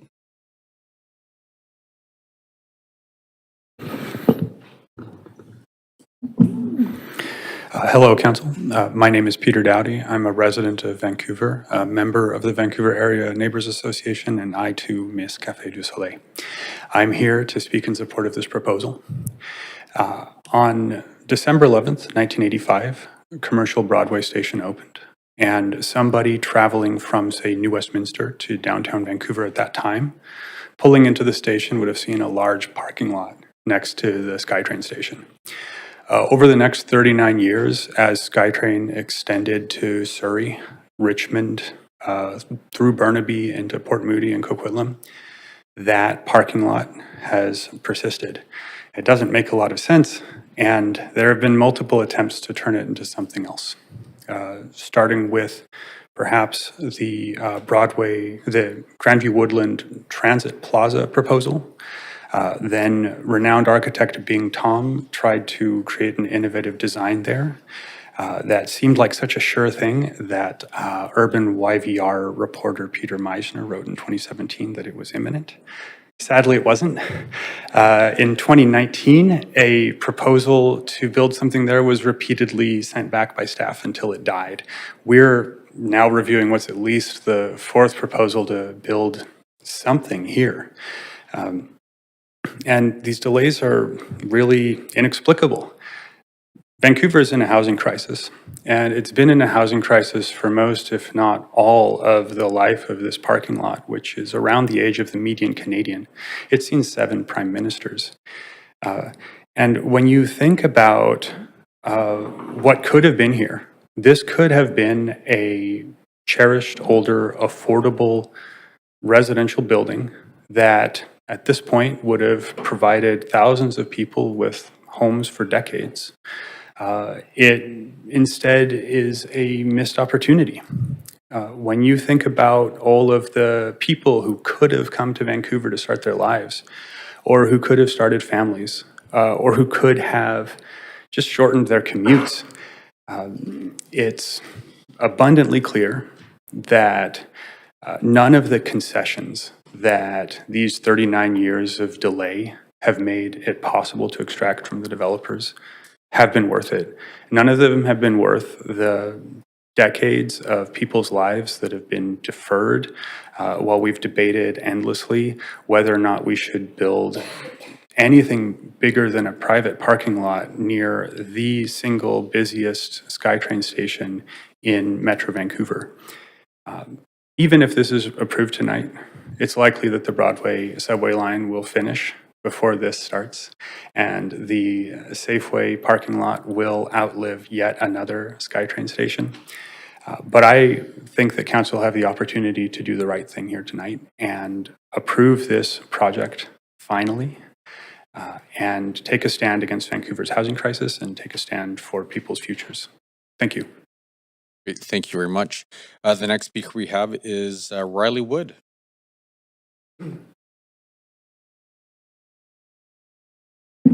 Hello, good evening, Mayor and Council. My name's Riley Wood. I live just a few blocks away from the SkyTrain station, and I'm here to speak in support of the proposal. So this is probably the best location for transit west of Toronto. It just makes sense to allow more homes here. But I also want to talk about how this is just too little too late. You know, I'm middle-aged now, unfortunately, and the SkyTrain station opened before I was born. You know, it really shouldn't take half a lifetime to allow some dense buildings near transit. And this is just one development. After tonight, no matter what happens, there's still going to be a lot of land near the SkyTrain where apartments are completely forbidden, duplexes only. And so I'd urge you to approve this rezoning tonight and then start fixing the rest of the neighborhood as soon as possible. I just really want my friends and family to be able to live here. Thank you. Thank you very much. The next speaker is Michelle Spencer.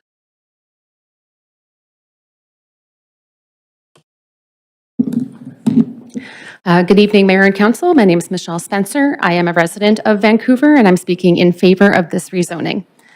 From my calculations, development in this area is nearly 40 years overdue. The Expo line opened in 1986, and so for every day for the last nearly 40 years, commuters have passed this location en route to jobs downtown. The question for this development isn't, is it too tall? But rather, why don't we have residential towers here already? But as we can do nothing about the past, let's focus on the present. This location is the intersection of 2 rapid transit lines and the 99B line, the busiest bus route in Canada, soon to be replaced by the subway extension. The development will replace a large surface parking lot and a large grocery store. The grocery store will be retained, and we will get over 1,000 homes with 0 tenant displacement in an area with a variety of amenities, including shops and services along Commercial and Broadway, Trout Lake, the 10th Avenue Bikeway, and of course, access to other parts of the region via rapid transit. As a renter, I am acutely aware of the need for more rental housing. I am grateful for the stability of provincial rent control rules and tenant protections. However, the best rental protection for me, a market renter, is choice. Thanks to things like the enhanced tenant protections for renters in the Broadway zone, I will be able to move back to my neighborhood if my building is redeveloped. There are other protections for renters across the province to prevent bad faith evictions. However, there are many reasons someone may leave a rental that are not protected. Renters need flexibility to find a more suitable unit if their needs change. Our families grow, we need a second bedroom. Our parents age, we want to move closer. We get new jobs and want a shorter commute. These are all changes that have no protections. The only protection for these needs is a healthy rental market with a sufficient vacancy rate that means that these homes will be available to us. We are often encouraged to speak about how these developments will benefit us individually. I may use the public plazas or stop in at one of the shops while taking transit, but I don't have daycare, or I don't have children who might use a daycare.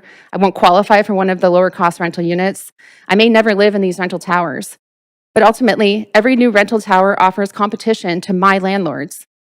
Perhaps some people will choose to pay the extra to live in a newer building, especially if it offers a particular amenity or is in an attractive location, creating vacancy chains that lead to older, more affordable rentals opening up.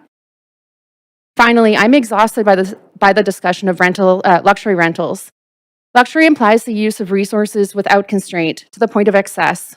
It's not about whether or not the kitchen has fancy countertops or if there's a nice gym in the building, or even if the rent is expensive. Let's be honest about the resource in Vancouver that is truly constrained: land. From this definition, how could any tower be luxurious compared to detached homes? I urge City Council to approve this rezoning, recognizing the immense need the city has for rental and childcare, and seeing this project as an opportunity to add over 1,000 homes without requiring any tenant evictions.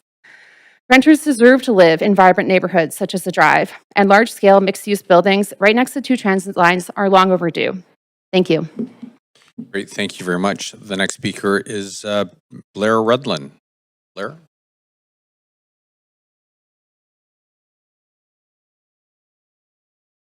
Good evening, Mayor and Council. My name is Blair Redlin, and I live in Grandview Woodland. And I wanted to draw your attention to the diagram, or to the depiction that's on the screen, which is from the Grandview Woodland Community Plan from 2016. So we are, and it's from page 68 of what was presented to City Council at that time when they approved the Grandview Woodland Community Plan. And we are less than a decade from that approval in 2016. And many of us that were involved in development of the Grandview Woodland Community Plan, or others, understood that something along these lines would proceed shortly after the approval of the plan. As you'll see, there's towers there, because of course there should be towers at a site that is transit-oriented development of this sort. But the plaza is central, it's for the community, and it is sunny and central. And it's not a corridor beside the SkyTrain line. And that's one of the things that the neighborhood really, and others that were concerned about the community plan wanted to see, was that sort of an amenity. And so that's why the concern about whether the plaza is going to be what the community understood that they were going to be getting in this process. The 2 taller towers there are 24 stories. This proposal is about, as has been identified in many of the excellent questions that Council's asked so far, is about twice what was set out there. So I guess it's been a back and forth with the developer and the owner as to what they would like to put forward, and that's what's taken us from 2016 until today. But I think if we'd been able to move forward with the original proposal, there would have been housing available to us right now. I think the other thing I wanted to just focus on was, and there's been many excellent questions asked here about the 20% below market rental policy of the city and whether the extent to which these new housing units are going to be affordable. And what I keep coming back to is that the Real Estate Investment Trust, Crombie, that owns this land on behalf of Empire Limited and Sobeys and Safeway, has owned the land. Safeway has owned this land for a very long time. It owns the land free and clear. And so that surely must, when I hear that it doesn't pencil out, that the numbers don't work in order to provide affordability at this site, I really wonder if everyone's been taking account of the fact that the developer doesn't have to go and buy the land. That is surely a very significant factor in this case. And so that's why I think that, you know, what's asked for is whether you're opposed or against the proposal when you come forward here. What I'm in favor of is that more work needs to be required to try and achieve real affordability in this project. Not a question of whether there should be towers here or not a question of whether we should have this general form of development, but is it going to be an actually affordable development for the people of Vancouver? And I think that if some harder questions were asked about the financial viability of the owner of this land and their ability to meet the 20% below market rental requirements of the city, I think we would get more affordability in this site. Thank you very much. Thank you very much, Blair. The next speaker we have is speaker number 6, Rebecca Hartley. Is Rebecca here?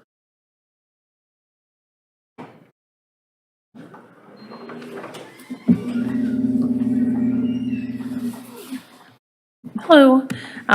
Good evening, Mr. Mayor and City Council. My name is Rebecca Hartley. I'm a resident of Vancouver, and I came here tonight to provide my support to 1780 East Broadway. I know you're set to hear from over 100 people tonight, so I'll keep my remarks brief. I believe these 3 purpose-built rental towers at 43, 37, and 36 stories on the doorstep of one of our region's busiest transit hubs are entirely appropriate for the area. They will provide 1,044 more rental homes with 10% at below market rates, which are desperately needed in our city. It means more people will get the chance to call this neighborhood home instead of having to move out of the city altogether, and without displacing anybody else in the process. Over the years, I've watched this proposal grow, shrink, and grow again, losing and gaining back amenities along the way. I'm really glad to see that a 37-space daycare has been included in this version that is made here today. This will give 37 children a safe and reliable place to stay. They'll be really convenient for families, as they can enjoy a bike ride on 10th Ave or hop on the SkyTrain or bus on the way home. There are other amenities too, with a revamped Safeway, restaurant, and fitness center being included. The additional commercial space that wraps around onto 10th will create more activity and make this space much more inviting than the blank wall that exists today. It will also give other small shops and services a chance to thrive here as well. What I'm most excited to see is the new plaza. It's an opportunity to bring the vibe of the drive up onto this side of Broadway and fits into what I would expect on the Grandview Woodland plan, from the Grandview Woodland plan. I look forward to coming here on a warm summer night to enjoy some local music or catch a movie, or to grab a coffee and sit down for a chat with friends.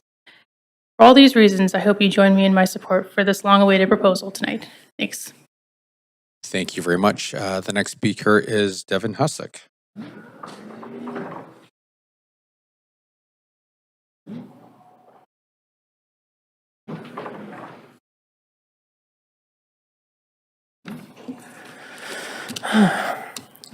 Good evening, Mayor Sim and members of City Council. It's nice to see you in the chair seat, Mr. Sim. Mayor Sim, it makes it shorter, and then I've gone and made it longer. My name is Devin Hussick. I've been a resident and homeowner in Vancouver for almost 15 years, and for 9 of those years, I followed the rezoning process on this site.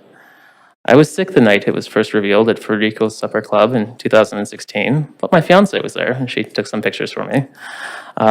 A year later, we were at the Croatian Cultural Center getting our faces painted as we learned more about the plans to replace the Safeway with 4 towers and a plaza over the Grandview Catch along Commercial Drive. With being Tom's death, it wasn't a surprise that vision never came to pass.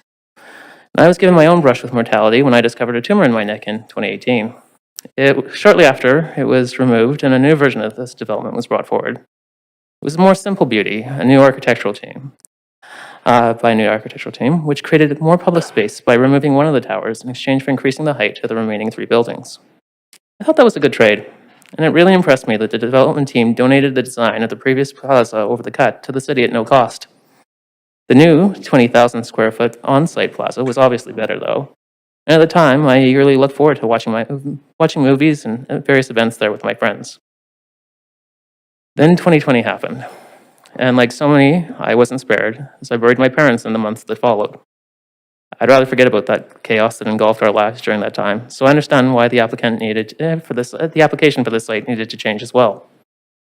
Even without the rampant inflation that followed, our housing crisis has grown so severe now, and now bolsters those who threaten our very independence. But the 2016 approved Grandview-Woodland Community Plan called for the creation of only 1,300 rental homes in this neighborhood by 2036 shows it's not worth the paper it was written on. That as of today, it has only delivered 3 for-profit rental buildings with a total of less than 150 new net rental homes, proves it's unfit for our time. So this application has had to grow in order to remain viable. And I'm only too happy to say that my own family is about to expand as well. Though if you agree with me and support this tonight, I expect my daughter will be walking and talking long before the city finishes a development application review and issues a building permit here. I can't imagine how disheartening that must be to the thousands of people that commute past the Safeway every day and its parking lot every day. To know that you debate, that while you debate this, whether this provides too many homes, when these new buildings won't even be among the top 75 tallest in Metro Vancouver. Nor will they even be the biggest in East Van, as just last week you enacted a CD1 bylaw number 3575, for a building at Joyce Collingwood Station that had a 40% larger floor space ratio. Unlike this proposal, that one didn't have space for a grocery store or a public plaza, but the mix of housing was the same. It delivered 10% below market rate housing, just like this project. I understand your decision though, given that the new TOA requirements demand 24 buildings there and here. Frankly, it only makes sense to create a transition in our skyline to let people see at a glance where they can board a SkyTrain. 40 to 20 isn't that big of a drop. It's no wonder then that our city has envisioned a development here.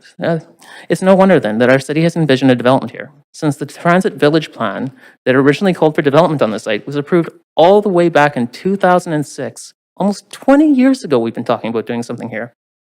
For me, I don't need to keep looking back at the past or to take another look at this proposal. I'm ready to support it here today, and I hope you are too. Although I guess it'll probably be next week by the decision comes around. Thank you for your time. Great. Thank you, Devin. Great seeing you again. The next speaker we have is Paisley Woodward, and a couple of comments here. First, did all the councillors get the written materials that were distributed by Paisley? Yep. Awesome, thank you. And then there are 1, 2, 3, 4, 5, 6 people in your group. If we can just get them to acknowledge themselves. And I think they're up there. Brenda Kyle, Jill Matheson, Catherine, is it Follis? Follis, thank you. Steve Keller or Kellen? I think he's on the phone. He's on the phone. Sheila Smith and Celia Wong. Steve, are you able to identify yourself? Does that change the math on things? Or? No, we got enough. Okay, let's go ahead. Thank you. Sorry about that. I'm Paisley Woodward. I'm a Vancouver resident. I'm opposed to this. I've found myself the coordinator of an ad hoc group from East Vancouver called No Mega Towers at Safeway, not no towers. But at this stage, our big concern is mega rents. And I want to start with the big picture, but I also have some constructive recommendations that we believe would improve this project were it to go ahead. The recommendations are on affordability, street life, and public access to that upper courtyard. First of all, the big picture. So we need to think on a 30-year timeline for our city. The big picture is that change is hard, and the big picture is that we're in an acute affordability crisis. Zooming into commercial on Broadway, it's shabby. It's that block along East Broadway between Commercial and Victoria is a wasteland. And we now have a proposal for a large-scale development at a transit hub, scads of rental units, some childcare. It's on a parking lot. Nobody's being displaced. What's not to like? It's ugly. It's massively out of scale with Commercial Drive. It will block mountain views from Trout Lake. The so-called plaza is just a widened entrance to a big box Safeway, and it's all in the shadow of the thundering SkyTrain line. And that's a big disappointment, that plaza, since the south end of the drive is starved for an at-grade sunny gathering place, as set out in the Grandview Woodland Area Plan. And along East Broadway, the applicants proposed a monolithic wall where that big box Safeway would be. Now, getting back to the big picture, it could have been so good. Could have been an open gateway to East Vancouver at this key transit hub with really big vision, a model of affordability, livability, vibrancy, density, a model for the country. It could provide a welcoming connector to Trout Lake. We don't have that here. So I'm making some constructive suggestions that I hope you'll take seriously. On affordability, the only token gesture the REIT is offering is that 10% of the suites are at average citywide rent, as you know that. No further discount. That's it. The average rent we already pay in this city is not affordable, and there's no social housing, something that's welcomed in East Vancouver. The city's current housing strategy calls for 15% of all privately developed rentals to be at below market. All the city's applicable development policies, transit-oriented development, the 2024 Sustainable Large Development Policy, the Broadway Plan, define below market as a 20% discount off average rent. And there's the social housing targets. We say that Crombie REIT should not be exempted from this criteria. I've been watching the rents at the Crombie and West Bank sister site at their development on Davie Street downtown. Not particularly a high-end area. It features luxury rentals. 3 weeks ago, one-bedroom suites were advertised at $3,275 to $3,900 a month for 680 square feet, and not on the highest floors. Crombie, which is worth $5.6 billion and 41% controlled by the Sobey family corporations, just last week reported its balance sheet is terrific. It's committed occupancies at historic levels, with rent increases averaging 12% over expiring leases. 12 years ago, it bought that land for $22 million. It's now assessed at $140 million, a 600% increase. Crombie has said in its November quarterly investment meeting that it's looking at monetizing the site, flipping it, once the rezoning's approved. Even though the REIT's applying under the Grandview Woodland Area Plan, it extols the virtues of the Broadway Plan in its application, saying this project's ambitions are perfectly aligned with the Broadway Plan, but it doesn't want to be subjected to the same kind of affordability rules in the plan or in the other policies. Now, PCI, which has put up a 40-story tower at Broadway and Granville, is offering all rentals 20% discount on average rent on 20% of its suites. Same with all the other transit hubs. If PCI can do it, if all the other applicants along 10th Avenue can do it, then Crombie can too. The current sustainable development policy requires that if a developer wants to escape its social and below market provisions, it must demonstrate clear progress towards meeting Vancouver's housing strategy. But we don't have that. The current approvals for below market rentals in that strategy are behind target, and they were in the last strategy as well from 2017 to 2023. On page 13 of the referral report, there's a note that previous rental targets were 87% met. But the referral report fails to point out that within that key subcategory of below market, the goals weren't met at all. In fact, just over a third were built. So we're behind in getting below market rentals built now, and we were previously. And I'm just talking about on private projects. So I'm requesting that just for this part of the application, you ask the city's real estate services to report back with a robust and substantial affordability component. The feds are bringing in $10 billion in low-cost financing. Crombie will be okay. Now, for the street life on East Broadway, that dead wall of the big box Safeway along Broadway, staff are proposing that some of the retail that there be some retail on East Broadway, and that's good. But the wording in the referral report, if you look at it, it's mostly aspirational and not firm enough. I've submitted to you folks some language to bolster the activation of the street life on Broadway, and also that retail be prioritized for small and local businesses. And then for the upper courtyard, the developers have always wanted that upper courtyard to be gated off. Now, there is talk of public access up there. The city's pushed back on that upper courtyard. But the talk of public access is like you, as a community group, you'll end up having to apply to a property management company to put on an event, and that's not fully public. East Vancouver is tied with Fairview in having the fewest parks per capita. We need any green space that we can get our hands on. So the language for the statutory rights of way, that are the wording for that in the referral report, it's not the same. And I'm suggesting that the wording for the statutory rights of way for public access be the same for both areas. The market doesn't take care of affordability on its own. All around the world, where they're making inroads into affordability, it's due to the public role.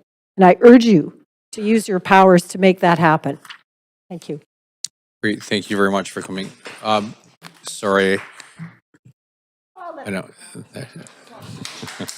No, sorry guys, it's just, there's a reason behind the rule. Appreciate it. Thank you for coming in and sharing your thoughts with us. Speaker number 9, Stephen Boas. Nice to meet you.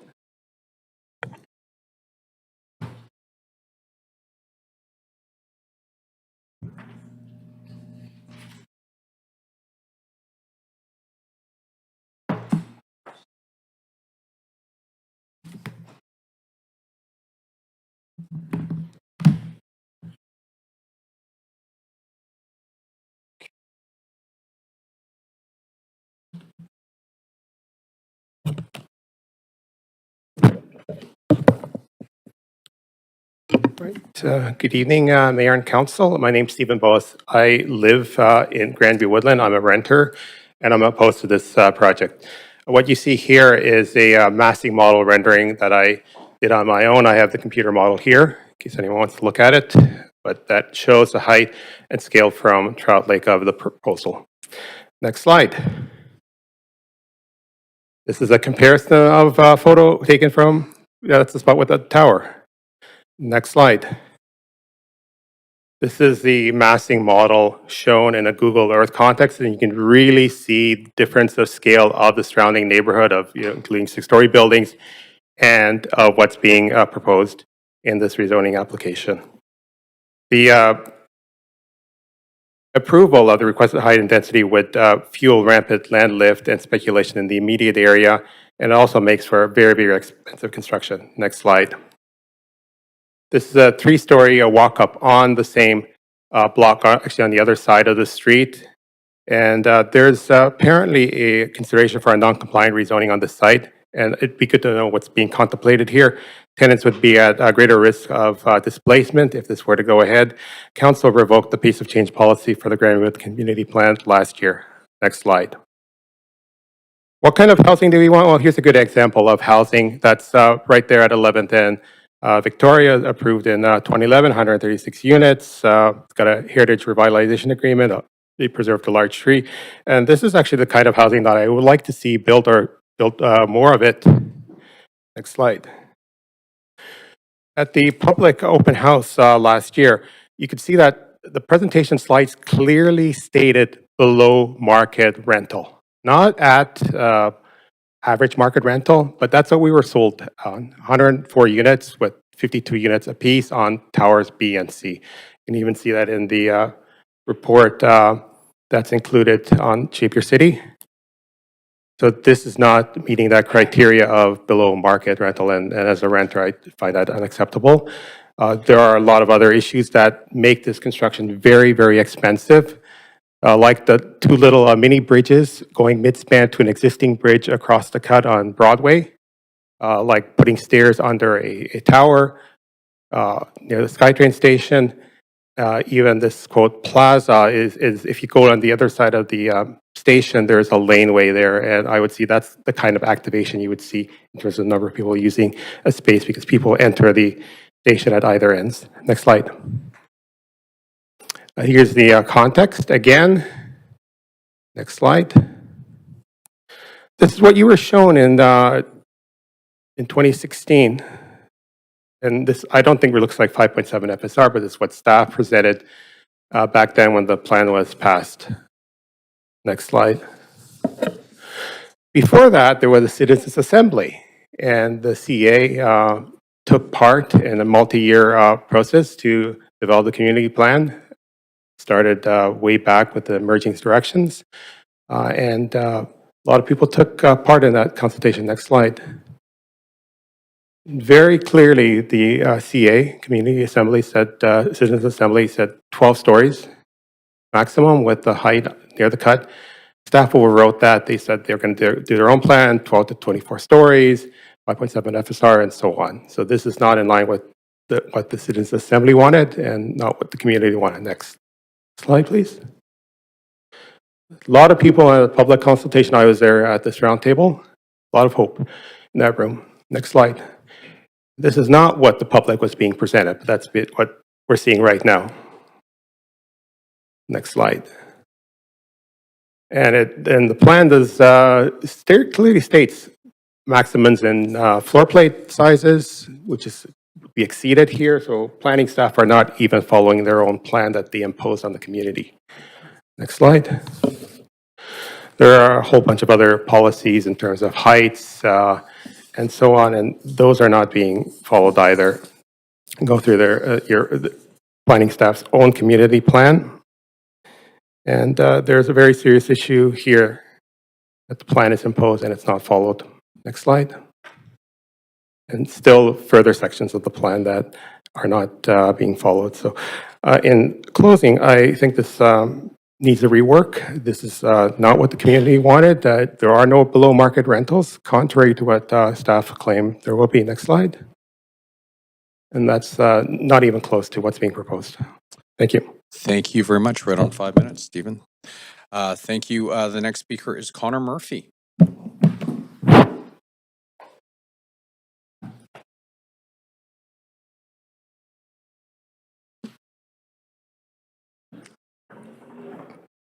Good evening. My name is Connor Murphy, and I am lucky to have lived in Grandview Woodlands for the past 32 years. I'm here to express my opposition to the current proposal for the rezoning and redevelopment of the Safeway site at Commercial and Broadway. I came of age in the 1970s and 80s when we had a dynamic generation of city planners and progressive politicians who resisted the freeway, stood up for marginalized residents, and partnered with senior levels of government to develop a large stock of non-market and co-op housing. It was an enlightened era when the city pursued meaningful dialogue with communities in the reimagining of our urban neighborhoods. The Grandview Woodland Plan is a contemporary example of the city engaging purposefully with residents to develop a plan to add 10,000 new residents to our neighborhood. It was 4 years in the making and involved hundreds of hours of robust community engagement.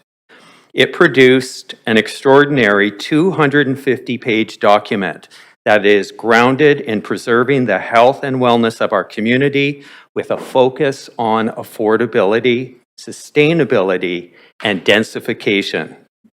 It sets out to replace our single-family homes with a large range of duplexes, stacked townhouses, 4- and 6-story apartment buildings, 12 to 18-story buildings along the northern edges, and towers of up to 24 stories by Broadway Station.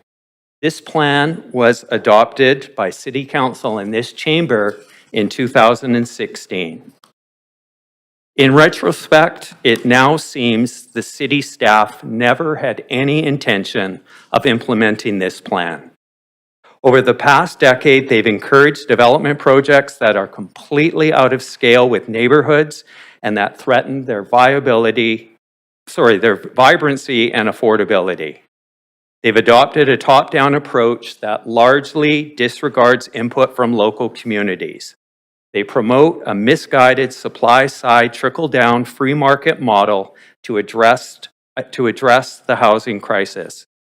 Yet despite greenlighting more housing units per capita than any other jurisdiction in North America, Vancouver remains one of the most unaffordable markets on the continent, with a homelessness count that has increased 51% over the past decade.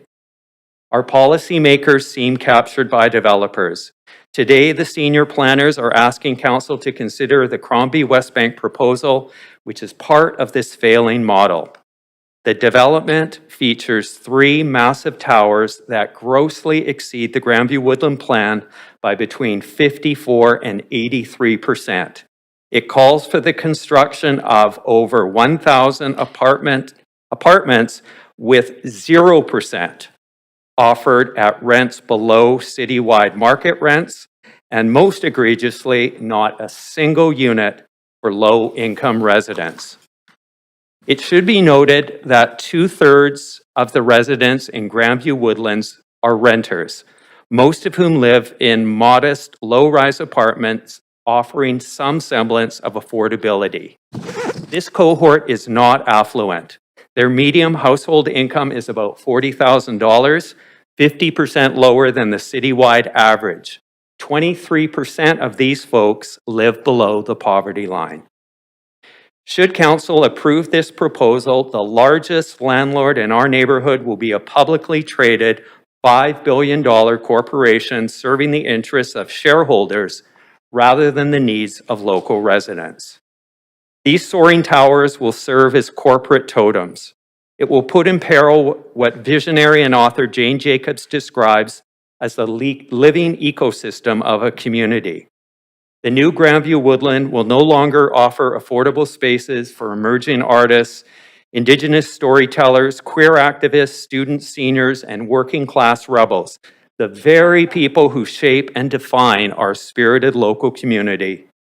Instead, the towers will mark the beginning of the transformation of Grandview Woodland from a vibrant, quirky, open-hearted neighborhood to a fortified urban landscape that is cold, unaffordable, and soulless. In closing, I urge councillors to ensure that the redevelopment of the Safeway site aligns with our community plan and offers a generous allotment of affordable units to our neighbors. Thank you. Thank you, Connor. The next speaker we have is Lavinia Moore.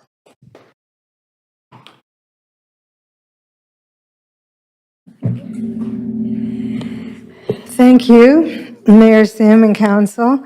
I'm not going to take up very much time. I know it's going to be a long night.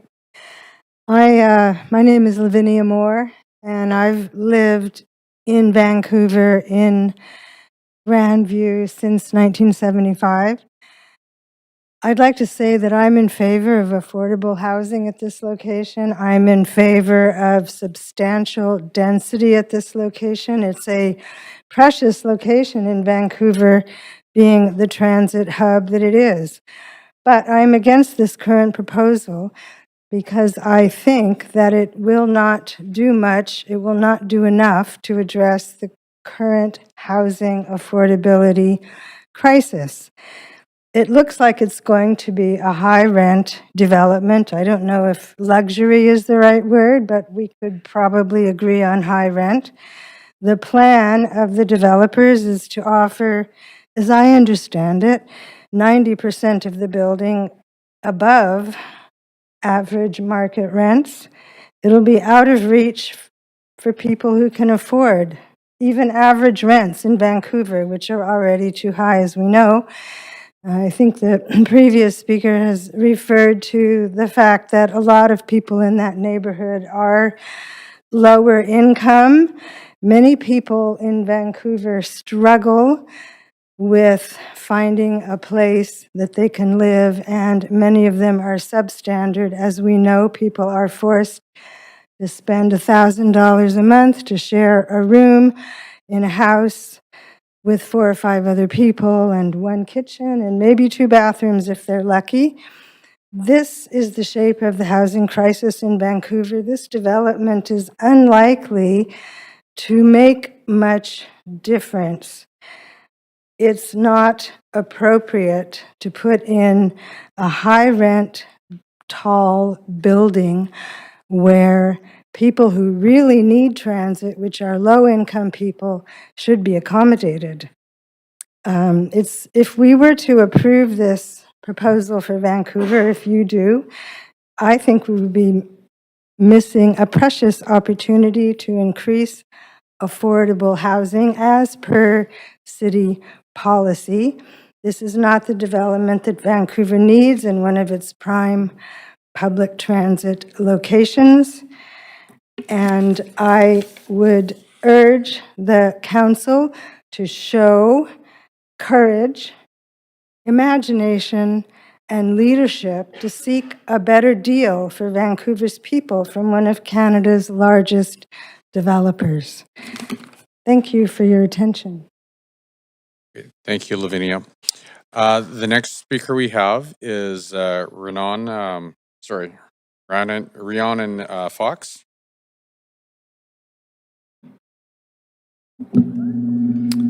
Good evening, Mayor and Council. When my family first moved to Canada in 2017, Grandview Woodland was our home. We rented an apartment just up the street from Figaro's Garden, where we bought far too many houseplants. Our kids practically grew up at Trout Lake and McSpadden Park. We picked up groceries from the East End Food Co-op, had long weekend brunches at Café de Soleil, and fell in love with the community. And I am so grateful to have landed in that neighborhood when we did.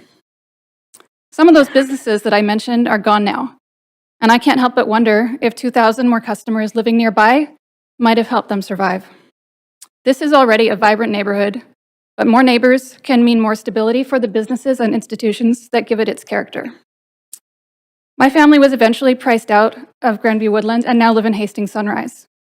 But my kids go to the elementary school a few blocks away from this site, and we're at Trout Lake, Britannia, and along the drive several times a week. This place still feels like home to me, and I would love for my kids to have the option to return here as adults and have the option to live in the neighborhood where they grew up. I also believe that it's important to be welcoming. This neighborhood gave my family a soft landing when we were new to the country, and I want that same warmth and opportunity to be available to others. Everyone deserves a chance to build a life in a community like this one, but that can only happen if we make room. I understand that this proposal might seem a little scary. It is a big change, but I believe nonetheless that this is the right choice for this community. No one will be dim evicted here, and it will provide homes for thousands more people, with commercial space, a grocery store, public space, and importantly, a childcare center. When we lived nearby and my kids were little, I stayed home with them for several years, partly because childcare was almost impossible to find, and we arrived in the city too late to put our kids on wait lists before they were born, as so many here have to do. The lack of childcare options not only pushes families out of Vancouver, it also pushes women out of the workforce. A new childcare facility would be a huge benefit to families in this community. And although I love missing middle housing as much as the next person, this is the best possible location for high-density housing. It's at the junction of 2 SkyTrain lines, on multiple major cycling routes, and in a walkable neighborhood with large parks and tons of local shops.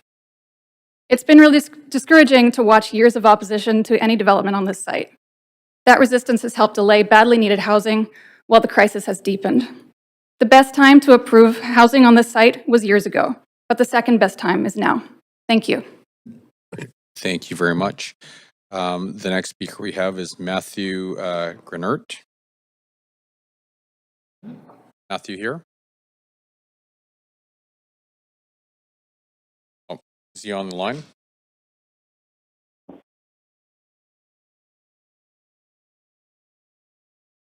Hello? Hi, Matthew. Please go ahead. Good evening, Mayor and Council. My name is Matthew Grinert, and I live just 2 blocks from the proposed development site at Broadway and Commercial.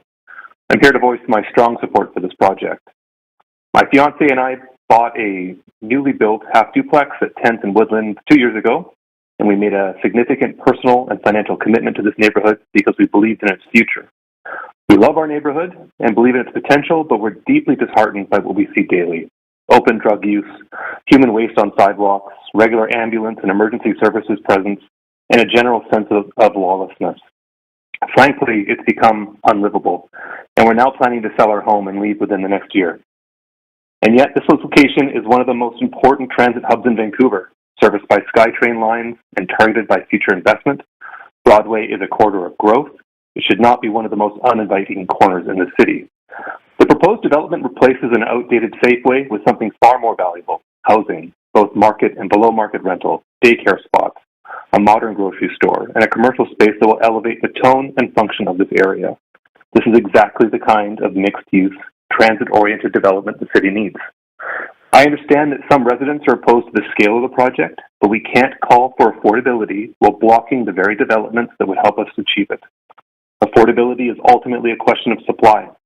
We need to build, especially near transit, especially with a mix of uses, and especially with density. The current state of Broadway and commercial is not acceptable, but turning our backs on smart, comprehensive development is not the answer. We need revitalization, we need housing, and we need to say yes to projects to deliver both. And I'll close by saying the concerns around security and safety are warranted, and I feel that it is unfair to burden the developer or the businesses in this area with solving that problem.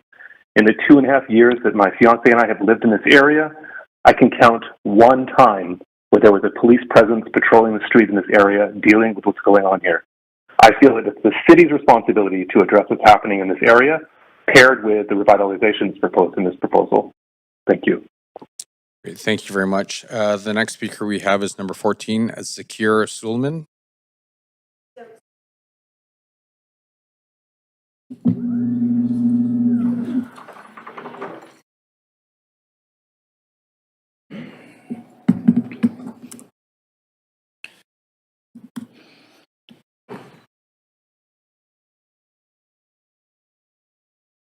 Good evening, Mayor and Council.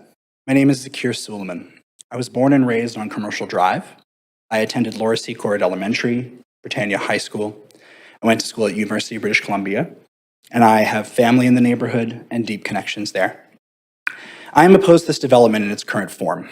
I ask that you refer this application to staff to explore how to better build affordability on this site, including finding new funding arrangements with the provincial and federal government. I want to tell you a story about one of my neighbors. In 2009, on the way to high school at Britannia Secondary, I met a man named Dance at Commercial Drive.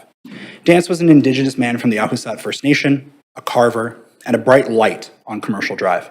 If he knew you, he would call across the street to you, show you that what he had been working on, and catch up. He had a jacket that he asked everyone he loved and talked to sign so that they would be with him all the time. He had numerous health concerns, a product of living rough. After decades of living on the street indoors, being indoors was mentally difficult for him. The drive was where he felt comfortable, loved, and known. In 2021, Dance died suddenly. I found that out when I walked by his usual spot and found flowers and photos tied to the chain link fence behind his office. The next day, I saw a poster and a memorial for Dance at Grandview Park. Commercial Drive has changed a lot since 2009, as it should be, with a decade or more of time. But some things have yet to change. In 2021, when Dance died, the entire community came out to the memorial, with settlers partaking in copper ceremony and round dances to honor him. People spoke on the mic of how the impact of this homeless neighbor had had on their lives and about how they might have supported him better. I'm thinking of him and the other friends that I've lost to poison drugs and systemic racism when I think about what this site needs. Commercial Drive is a connected community. It is a politically active community. It is a welcoming community. It is a community that votes, and we know we need to fight for our neighbors.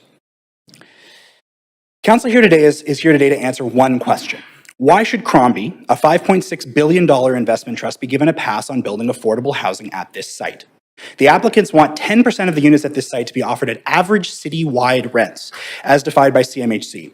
This is outrageous. The investment trust is proposing to build less below-market housing than all of the city's policies on affordability would direct him to, including the Vancouver's 10-year housing strategy, the Broadway plan, and the Grandview Woodland Area Plan. All of them require more than 10% of the housing at this site to be below market. Again, this proposal outlines 10% of these units be offered at citywide average rents. The average rent for a one-bedroom in Vancouver is around $2,400 currently. The average income in 2023 was $51,000. The proposed average market rental rate rents are simply not affordable for 82% of Vancouverites in 2023 that made less than $80,000 a year. This is the affordability the investment trust is offering on this site. This proposal offers nothing but another building out of reach for low-income people on the Drive or anywhere in Vancouver. Further, consider the precedent this development sets. We heard from staff about a development at 130 West Broadway. Approving the development before you is a pattern. If developers are able to skirt affordability requirements by offering this 10% option, that actually lessens the power of one of the key mechanisms that this council has to actually get more affordable housing built by the private sector. Why should the city allow the investment trust this exception? And why should the community agree to this? I started working on this issue when I was 22 years old. I am now 32 years old. In that time, I've seen multiple planning processes happen. I have been involved in many beautiful and creative solutions for this neighborhood. People in this neighborhood care. They care about their neighbors. They care about how we can build a better community together. They care about each other. And as much as this neighborhood needs to change, needs to densify, and I want to be clear, we do need to build on this site. We do need to densify this neighborhood, but the proposal as it stands is unacceptable in the amount of affordability it brings in for future generations. And we know from having worked on similar projects or activist projects in the neighborhood that once you break ground on a site, it is over. So, while the Crombie Investment Trust wants to maximize its profit, they don't care about where they build or how they build it. We do know that they are supposedly doing terrific from their investor calls. We do know that they are increasing rents, or the average rental increase is 12% between leases within their properties. I think that they can find some way to make the site more affordable, and I'm thinking of Dance and the other low-income and homeless people that I know in my neighborhood when I say this. Thank you. Great, thank you very much. Then the next speaker we have is speaker number 15, Peter Waldkirch. Zakir, I think somebody left his wallet. Hi, so my name is Peter Waldkirch. I'm here to support this proposal. I'm also here to express my disappointment with it, though. You know, I heard about mega towers, which surprised me because here in Vancouver, we tend not to be very ambitious about this sort of thing, right? So I looked up this proposal, and sure enough, I saw the tallest one was only 44 stories tall. Now, in my opinion, that's not a mega tower.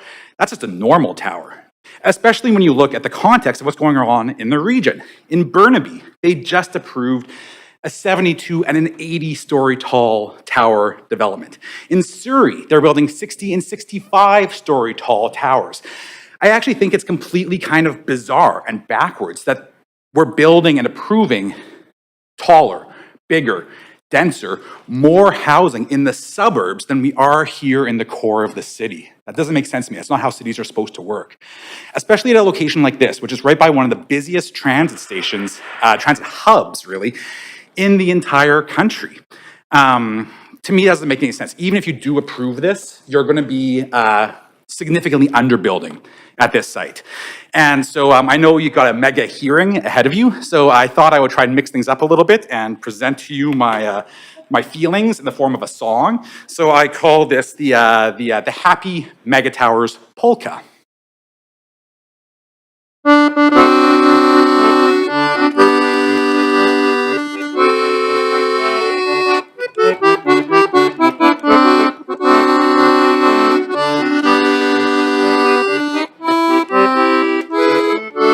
Oh my God, I'm nervous. Oh, I love to go a-wandering around Commercial Drive. And as I go, I love to, let me try this again. Oh, I love to go a-wandering around Commercial Drive. And as I go, I love to sing, this needs some mega towers. Mega towers, mega towers, mega towers, mega ha ha ha ha ha ha, mega towers, mega towers. Oh, we need to build more homes. There is right now a parking lot right by two SkyTrain lines. So joyously it calls to me, come build some mega towers. Mega towers, mega towers, mega towers, mega ha ha ha ha ha ha, mega towers, mega towers. Oh, we need to build more homes.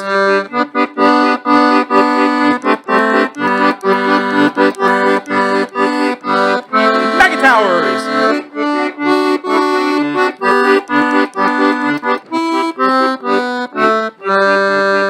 Though I will confess I'm a bit confused because these ain't so tall.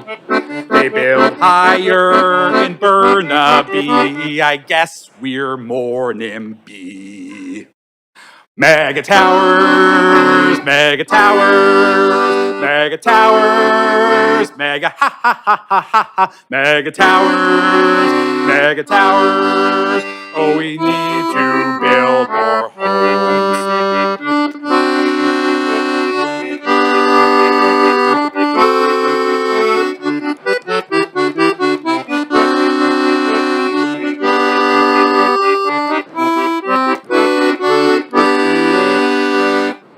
more homes.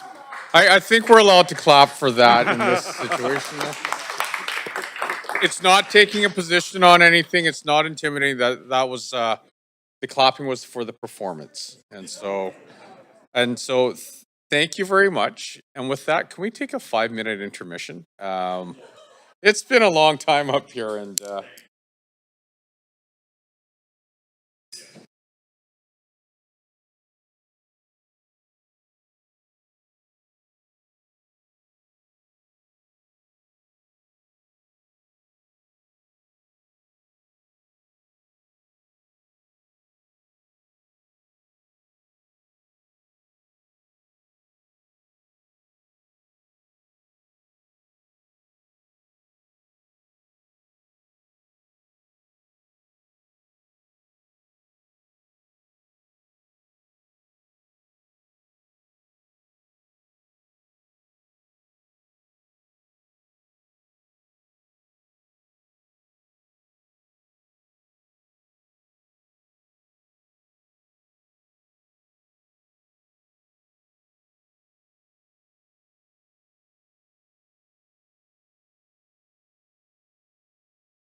Okay, so we are going to get started again because we have a lot of people to go through. The next speaker we have is speaker number 16, Ryan Campbell. Ryan, are you here? Hi, thank you, Mayor and Council. I'm here to urge you not to approve this as is, but to approve it with a height limit that is 4 times higher. They say no mega towers. I say yes, giga towers, yes, hyper tower. I'm a reasonable person, though. If you want to meet me in the middle at 125 stories, I'm okay with that. And this isn't like fully a joke. This idea that we need to ration out floor space and units as if we're dealing with a golden retriever that's eating too much cheese, I think is exactly why we have a housing crisis. I don't think that more housing makes the city less affordable. If anything, all the evidence from economics research is quite the opposite. I think and if people really did care about affordability, they would support this too. Still have your 10% secure market rentals or below market rentals, but you have twice the building, 4 times the building, you have 4 times the units. Or conversely, keep the units the same and deepen the subsidy. Right? The market housing is not the enemy of social housing or affordability. The years where we built the most social housing in this country are the years when we built the most market housing in this country. And that was funded by taxes, right? Taxes from everyone, not just people looking for housing, not just newcomers. And you think about the 1,000 units in this development, that's 1,000 people that either living in their parents' basement or are living with too many roommates or commuting from Mission. And everyone that moves in there, that's something that's good that's been done for them. And a lot of the other people that are moving in are going to be coming from other buildings. And that creates more vacancies, more opportunities for people to live in better housing. So I really do think that the height here, like the previous speaker said before his polka, and it's a tough act to follow, so thank you for taking the break, that there's more ambition in the suburbs than in the city. This has the best infrastructure in the province, right? The ridership at Commercial Broadway is the second highest, not just in Vancouver, waterfront's higher and that's it, but it's the second highest west of Toronto. Chicago doesn't have anything higher, Detroit, LA, Seattle, Portland, none of them have ridership like that. It's the best transit and transportation infrastructure in the west side of this entire continent. It has the new St. Paul's down the street. It's quick to get to transit to VGH. So the healthcare infrastructure is impeccable.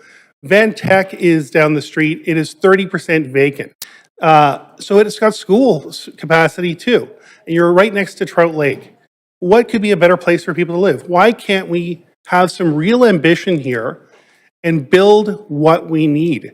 Make a dent in the problem, right? And I think this idea that we have to squeeze every penny out of every developer as if their profits aren't taxed, as if that doesn't actually come from the renters at the end of the day or the purchasers when it's a condo. I think it's just ridiculous.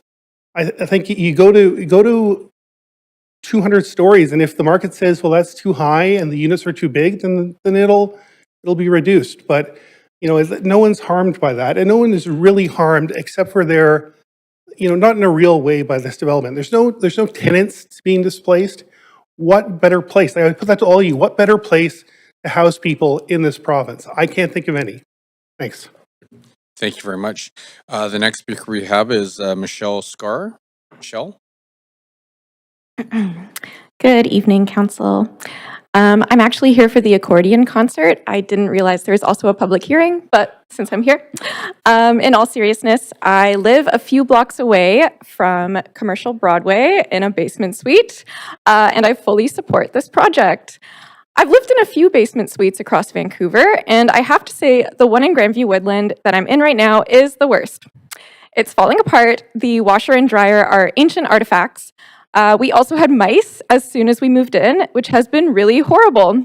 We can hear everything the tenants above us are doing, and they can hear everything that my roommate and I do and say as well. There are more issues that I won't get into, but I have called my friends in tears more than on one occasion because of this living situation.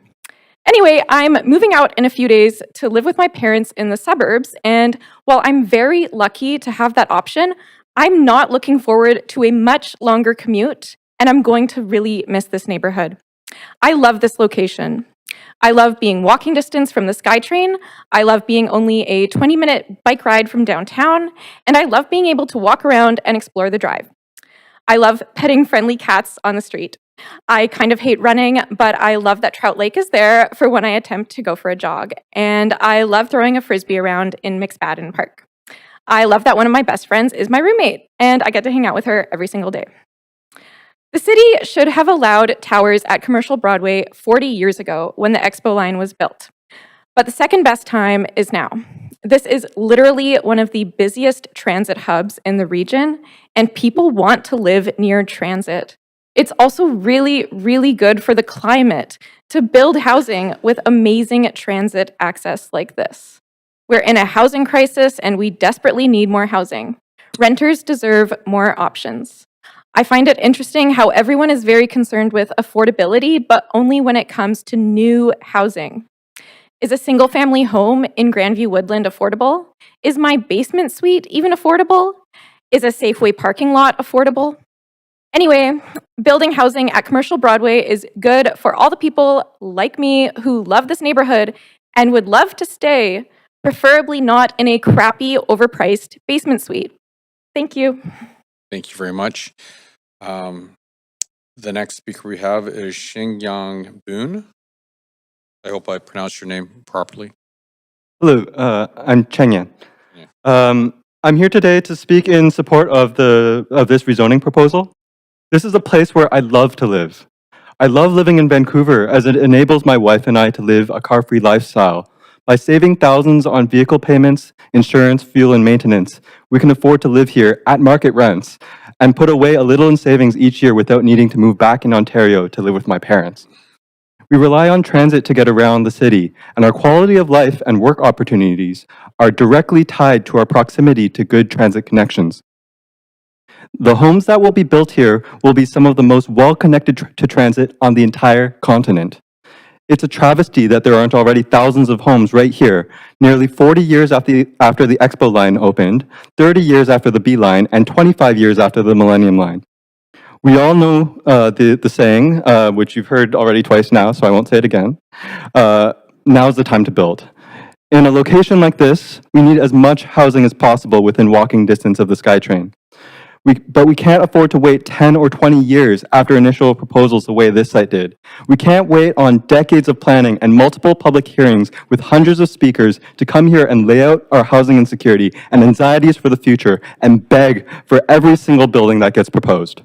We need council and staff to proactively rezone these no displacement areas within a short walk to some of the best transit infrastructure on the continent so that we can get building as fast as possible. And then we need council and staff to proactively zone the rest of the city to allow low and mid-rise apartments everywhere. Because every year where our housing construction falls short of our population growth, so many of us, my wife and I included, are being further priced out of the city we love. Thank you. Thank you very much. The next speaker we have is Russell Wong.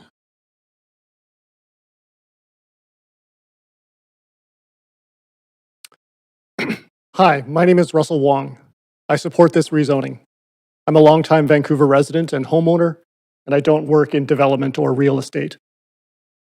The reason I'm here is that housing across Metro Vancouver is maddeningly scarce and expensive. People move where the jobs are. We have lots of jobs and not enough housing, so prices and rents have to rise to unbearable levels, forcing people to crowd into substandard housing, move away, or worst of all, end up homeless. It's a terrible situation for younger people and renters, but it's bad even for older homeowners. When younger people can't afford to live here, hospitals won't be able to find nurses, and the healthcare system will be under more and more strain. This is a solvable problem. We have people who want to live and work here. We have other people who want to build housing for them.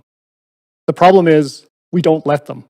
To paraphrase the McPhail report, we regulate new housing like it's a nuclear power plant, and we tax it like it's a gold mine.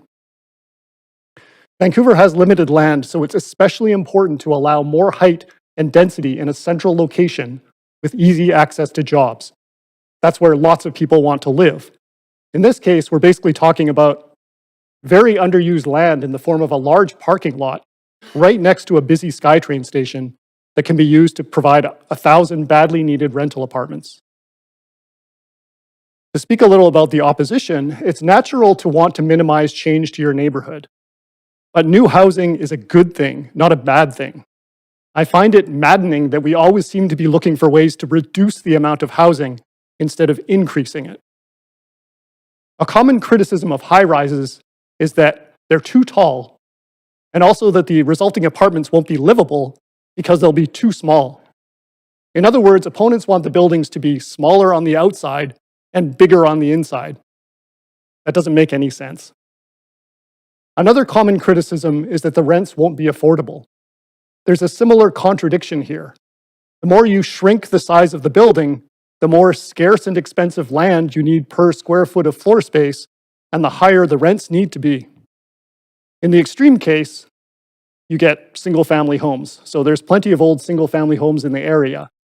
Because they're each using close to $2 million worth of land, they require an income of $400,000 per year for a newcomer to be able to buy them.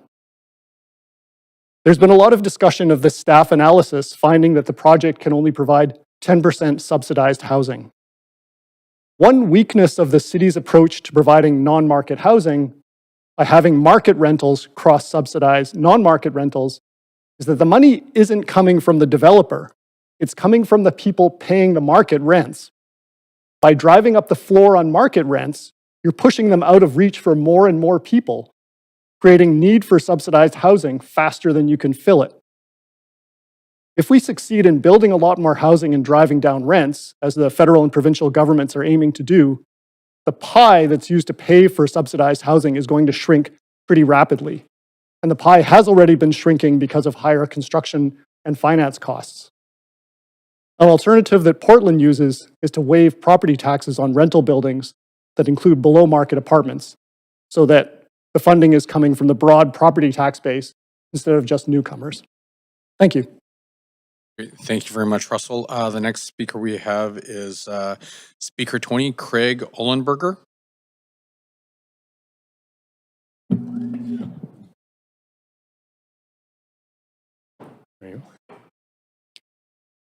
My name is Craig Ollenberger. I'm here speaking on behalf of the Grandview Woodland Area Council. The Grandview Woodland Area Council is a community council, has represented the Commercial Drive area for 50 years. And we, on our behalf of our community, we're opposed to this development. There's some really serious problems with the proposal.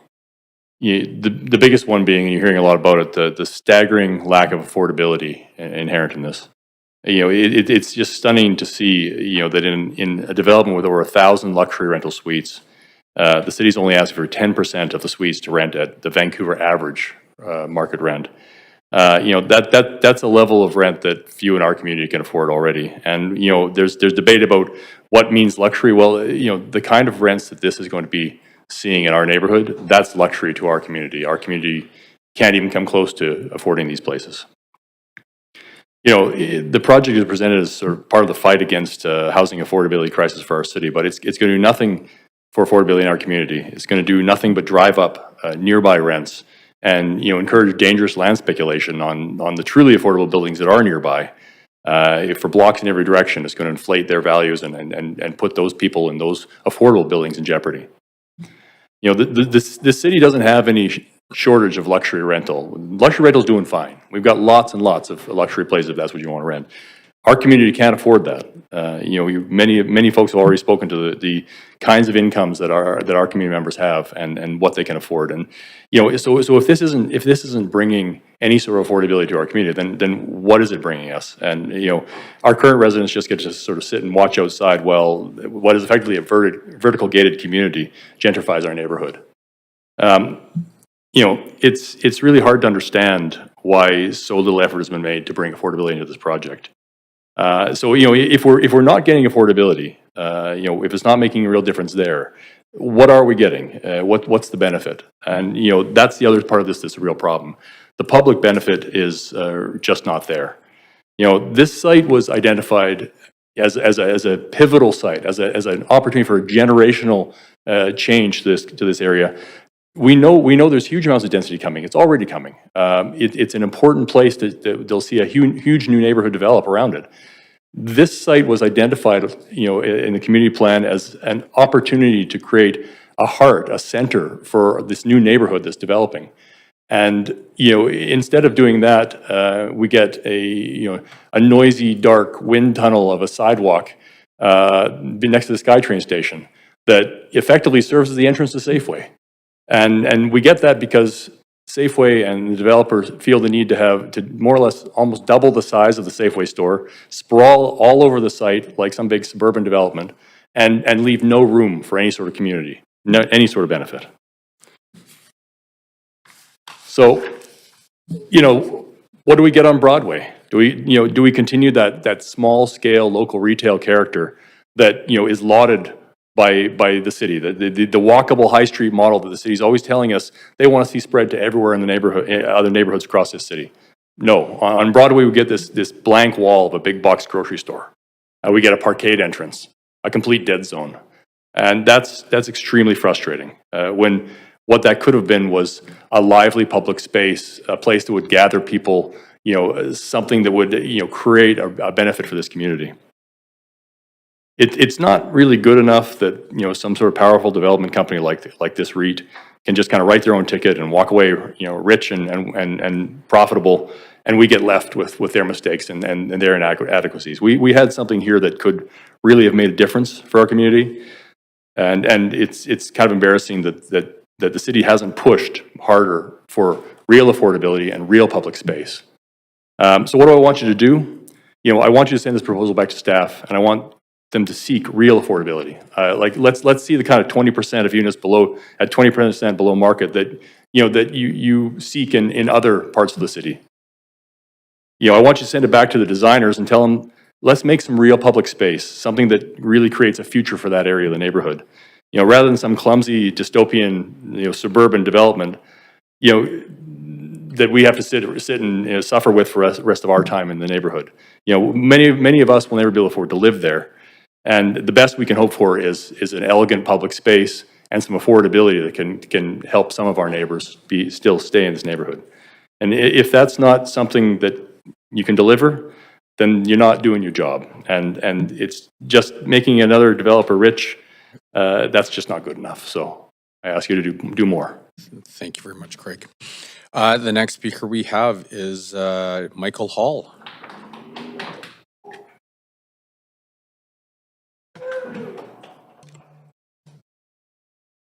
Hello, Mayor and Councilors. My name is Michael Hall, and I'm here in support of this proposal. I like movies, and I really love independent theaters. This rezoning proposal is just steps from one of the best ones. The famous Rio Theater at Commercial Broadway is known for a few things: its determination, its stage shows, and its cult and horror screenings. Well, if this project is approved, the Rio may be able to reclaim the title of Home of Horror, as its entire history, 1780 East Broadway, and its lack of development has been quite the spooky tale. The fact that there isn't any significant housing at the nexus of two SkyTrain lines that stretch across our region is a spine-chilling travesty that we shouldn't have to endure any longer. It's a heinous, disgusting, blood-curdling example of regulatory gore. It's scary that the plans for housing here can be denied and made impossible so easily. It's frightening that there is a Safeway parking lot at what is likely the most accessible location in the entire region. Please put the city out of its misery. It would be psycho to not approve this rezoning. The three towers proposed here will one day be the shining light that is Commercial Broadway.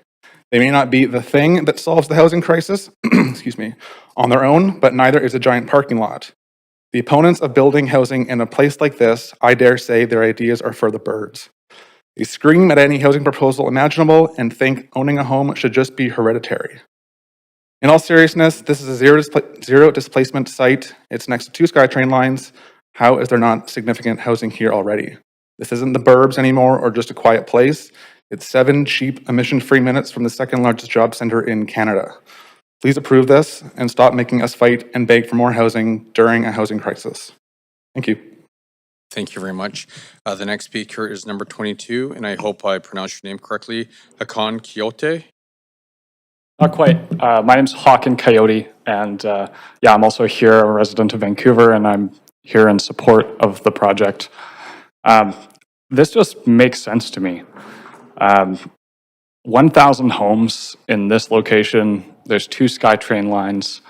Where else are we going to do this? we have both the Expo and the Millennium lines. And by the time this is actually built, you're going to be able to go all the way to Arbutus on the Broadway extension, and that means you're going to be able to connect to the Canada line as well. So this opens up for the people who live here, the entire city and the entire region, to excellent transit connections. I was thinking about this, like who could live here? I know someone asked that question earlier, and if you're a nurse, if you're a healthcare provider, you're going to be able to get on the SkyTrain, you're going to be able to go to VGH, you can go down the Expo line, get off at Science World, you'll be at the new St. Paul's, and you have so many options in terms of where you can be if you were to live here. So this is the place of anywhere in our city where we need to be building housing, and the fact that it's a strip mall parking lot right now is frankly just sad. I moved to this city, and when I moved here, I have the level of income that I could move in, and unfortunately, I can afford to rent at market rate. And when I rent at market rate, that means that older, affordable housing stock, if someone moves out, they're going to rent it to me. Why don't we build these newer towers? And if we build these new homes, people like me can actually move into those places, and we don't then displace people who are living in those older, more affordable housing units. This is critical to how we deliver affordability in our city. And I was really concerned, obviously, about affordability. It's really important. How we deliver that, though, ultimately has to be through delivering real supply of housing. We have to build this development, which is 1,000 homes, and we have to build the next one, and the one after that, and the one after that, because only by building the tens of thousands of homes that are required for our city are we going to be able to put a dent in this crisis. So I just want you to think about what a home means, because these are over 1,000 homes. When you consider this application, a home is where you go home to, where you sleep, but it is also the place where people build family, where they make connections, where they make friends. And the idea of a home is where your heart is. This gives that opportunity 1,044 times. So please support this application. Thank you very much. Thank you very much. The next speaker is Nathan Hawkins. Nathan, you're here. Perfect. Hi, my name is Nathan Hawkins. I live in Vancouver, and I am in support of this application. My position is based around what I see in my friend group every day. Almost every year, one of my friends is forced out of the city of Vancouver because they can't afford rent here anymore. And they move to Surrey, they move to Burnaby, they move to Richmond. And then suddenly their 20-minute commute to go to UBC becomes an hour and a half. This is a real cost that we're imposing on young people who can't find apartments to rent in the city. Every year that we don't build apartments like this is more people being displaced from Vancouver into the suburbs. And that's actually exactly what happened to my family. I was born in Killarney. About 6 months after I was born, my parents realized, hey, this one-bedroom apartment isn't big enough for me. I moved to Tawasin. I grew up in Tawasin and then in Richmond. And it's only now that I have a wife and I can combine our incomes that I can afford to live in Killarney again. That's a 30-year story. This is also a zero displacement site, which means a lot to me. No renters are being evicted from their homes to build new housing here. And that's really important. And thousands more people are going to be able to live here when it's completed. The politicians and the planners of 30 years ago already screwed over my generation. Like we're deep in the housing crisis. One building is not going to walk it back, but you have the opportunity to do something for the next generation to allow them to afford to live in Vancouver. I hear a lot of people asking for more public amenities or more affordable housing. And frankly, I don't care about building heights. or shade that's going to keep me cool in the summer. So let's like add another 1,000 homes and fund more amenities and more affordability, like double it and give it to the next renter. The luxury housing that worries me is the single family homes that have a 3,000 square feet of internal space that cost $2 million or more to buy, and they use 6,000 square feet of scarce land in our city. That land could be housing 10 times as many people. How much affordability does a homeowner contribute to the city when they demolish a 70-year-old 2,000 square foot house and spend $2 million building a 3,000 square foot house? How much affordability does a homeowner contribute when they spend $1 million renovating their home? And how much affordability does an abandoned Safeway parking lot contribute to the city? I also encourage councillors to consider the demographics of who is here speaking in opposition and support. There are people taking hours out of their day to speak. They could be working so they can pay rent, or they could be relaxing with their families after a hard day of work. Some of us don't have housing security. We work full-time to pay our rents, and we desperately want to stay in this city that we love. And others here are retired, they're comfortably housed, and they're trying to banish new residents, the next generation, and refugees to Surrey and further. Stats this year said half of homeowners in Vancouver have no mortgage at all. I don't see them here in support of new housing, and I propose those lucky homeowners sell their homes at zero profit at the price they bought them so they can contribute to the affordability of the future. Thank you. Thank you very much. Speaker number 24 has withdrawn. Speaker number 5, Rofan Wang. Thank you, Your Worship. Good evening, councillors. My name is Rofan Wang. I'm a resident of Vancouver and speaking to you tonight in support of this rezoning application.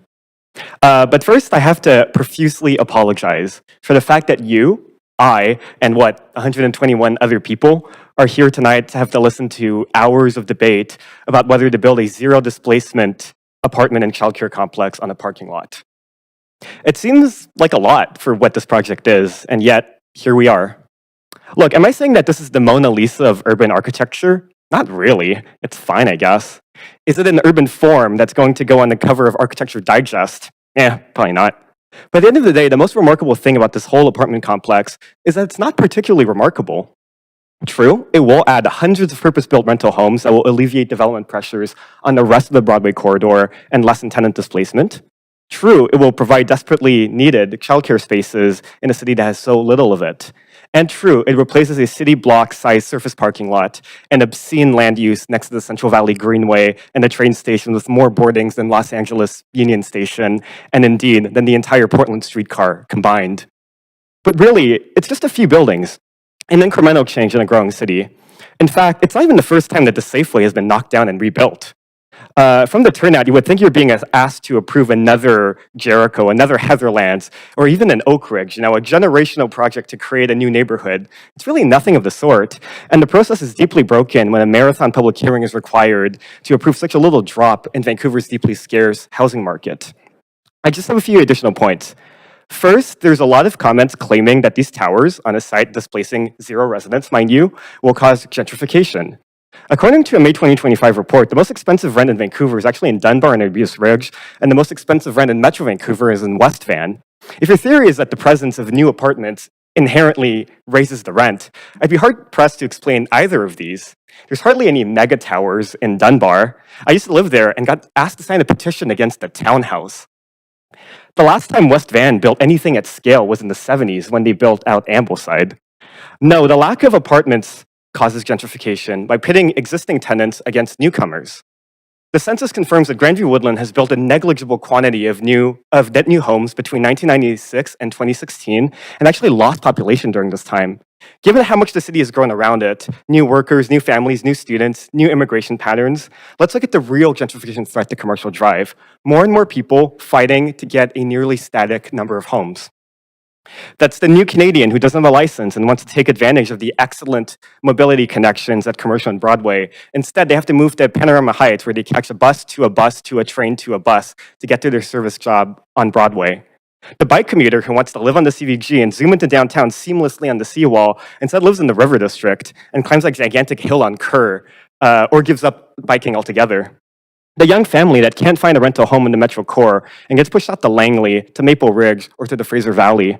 Scarcity hurts everyone. Second, I want to address the housing mix in this project and the concern that there's not enough BMR. But you've heard it from those who worked on the pro forma. The alternative is that this project falls through and you get no BMR for the years and years that this project will languish in negotiation hell for the vague, distant hope of something better coming in the future. Moreover, at the risk of stating the obvious, there is no affordable housing, indeed, no housing at all in a parking lot. And of course, the housing mix is always a morass of shifting goalposts. You've been here sitting at the dais for years and years of Broadway plan hearings. How happy were opposition speakers with 20% BMR? If not 20%, it would have been 30%. If not 30%, it would have been a demand for social housing instead. Affordability is pure pretext for aesthetic concerns about view cones and have no relation to the interests of renters and young professionals. It's like Charlie Brown in the football. It will never be enough. In short, this project features no displacement, no condos, no loss of public space or grocery stores in the long run, just homes, plazas, and childcare. It should not be this controversial. But since it is, I hope that you show the courage to support this common sense proposal and actually support hundreds and hundreds of new homes on a lot that features no displacement at all. Thank you, Your Worship. Thank you very much. The next speaker is number 26, Kara Keem. Kara here.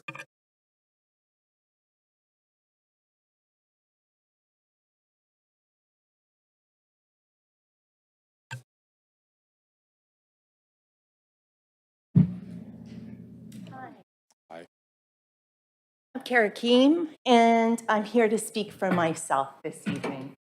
I live in Grandview Woodland, and you'll probably see I have a lot of gray hair, and I'm really tired, and this is a long day. And I represent some people that aren't in this room tonight, and that would be single mothers, that would be older renters, those would be people that have lived in the community for a long time. Some with disabilities as well. I can wear that crown. I work in nonprofit, so when I say nonprofit, I don't earn a ton of money, but I love what I do, and it's meaningful for me, and I've really enjoyed my career. And I hope to continue working, because that will be the only way I can afford the rent, as it keeps increasing. And not only that, the price of groceries has gone up and up and up. So the housing that's being proposed here is luxury housing for some of us that live in the neighborhood and who rent in basement suites from private landlords. I'm not against housing development, but I am against the current proposal at 1780 East Broadway.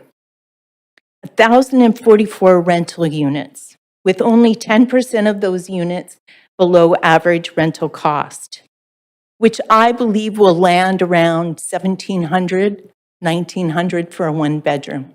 That's far beyond what I can afford. I couldn't eat if I was paying that rent.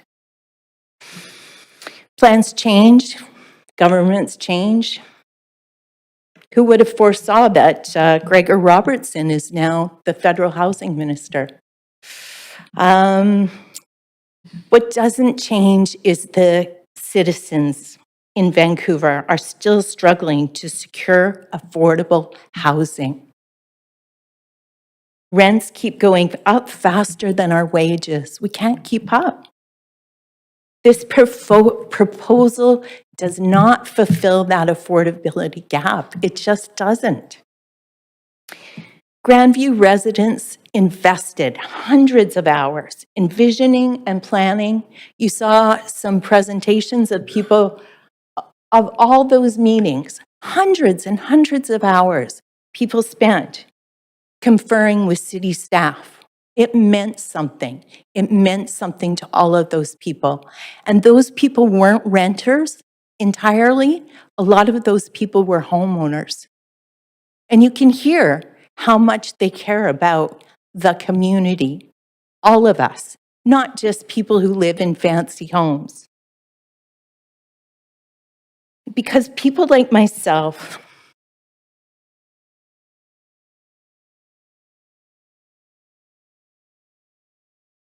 and countless others that rent in that area invested, maybe not dollars, but we invested in the schools, we invested in the community, we planted gardens, we developed art, we sat on committees, and we volunteered. We shopped locally. Most of them, we are a vibrant part of the shopping community in that area. I don't shop at Safeway. I shop at the local fruit and vegetable vendors because we have lots. And we also have butchers, and we have bakers, and we have wonderful businesses on Commercial Drive. And local people support local business because they invest in the community. They're the ones who support our softball teams. They're the ones that show up when we need a raffle prize for something. I don't see Safeway doing that. So,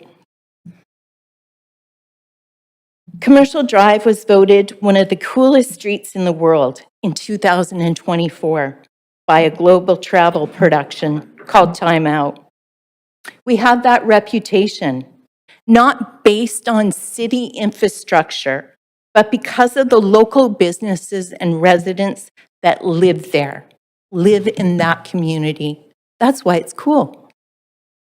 The housing co-ops that existed and still exist in East Vancouver are world-class, a model that has been studied and replicated in many countries. Heritage homes that were too big for one family were divided into condos and kept heritage alive, kept those buildings going. Kara, and I'm sorry. I'm sorry, yeah. I could go on all night. I love my neighborhood. I think we can do better. I hope we can do better.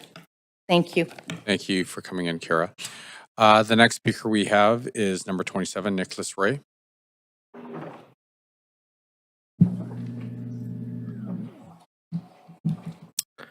Hello, my name is Nicholas Ray. I'm a Master's of Community Planning student.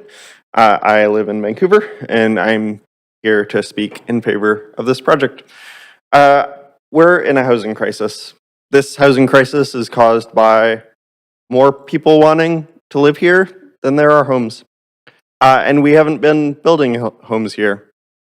Some, but not enough, because the rents have just gotten higher and higher. So we need to build more housing. And this is probably one of the best places. It's right next to 2 SkyTrain lines, one of the busiest bus lines. It's next to the Greenway, bike routes, and Commercial Drive, which is incredible. Food, groceries, whatever you want.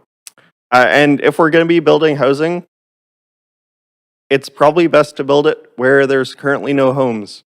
It's a Safeway and a parking lot. Safeway isn't going anywhere. It'll be right there. We're replacing a parking lot with over 1,000 homes and a daycare center and a community plaza. That seems like a win to me. In a housing crisis, housing alone is a community amenity. But we're getting so many other things as well. And we're keeping the Safeway, which I don't really care about, but it's there.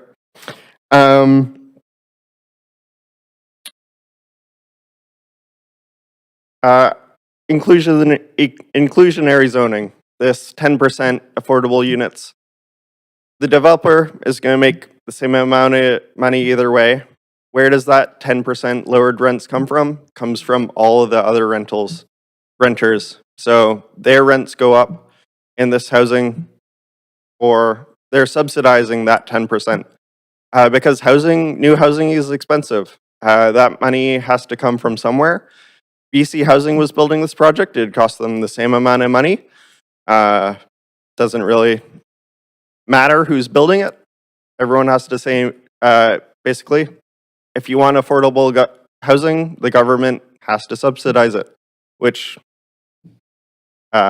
isn't happening. So if we need more housing, it needs to come from developers. Some people have said this doesn't match the community plan. Community plans change, and they should change. They are outdated the second they're created. And once again, this is a great project for the site. And I want to speak for future residents as well. We've heard a lot from people in the area. And what's really important is that we need to be supporting the people who are going to live here in the future. So that could be me, it could be someone who's just moving to Canada, or it could be someone who's currently living at home in this area and wants to move out of their parents' home and can't because there's no way they're buying a detached home. I know I can't and probably never will. We can't really build more of them, so we need to be building more apartments. Yeah, I'm here to support the mega towers, which we need more of at every SkyTrain station. But we also need affordable housing, or we need housing throughout the city, and that can be, 6-story rental buildings. I think can work wherever in the city. But we need to also be supporting these towers, especially near SkyTrain stations. And yeah, that's all I have to say. Thank you. Great, thank you very much. Now, we're coming close to 10 o'clock. If someone wants to move a motion to extend to hear the remaining speakers. Or extend in general. So, Councillor Maloney, you're till when? To hear all the speakers?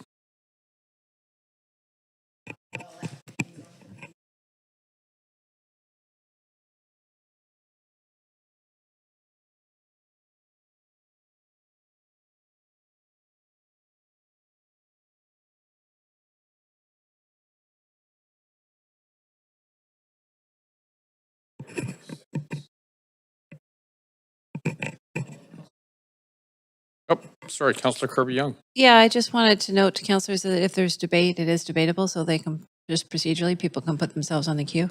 Sorry, I can't hear you. I said it is a debatable motion, so if councillors have comments, just they can put themselves on the queue, right?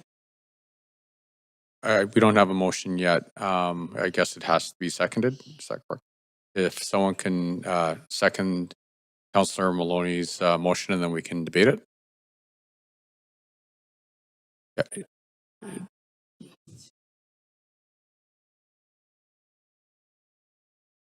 Okay. Is there a seconder?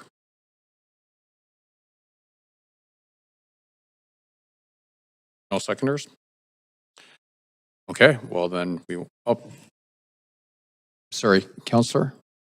Okay, great. So that's on the floor. Councillor Kirby Young, you're on the queue. You'll pass Councillor Claassen.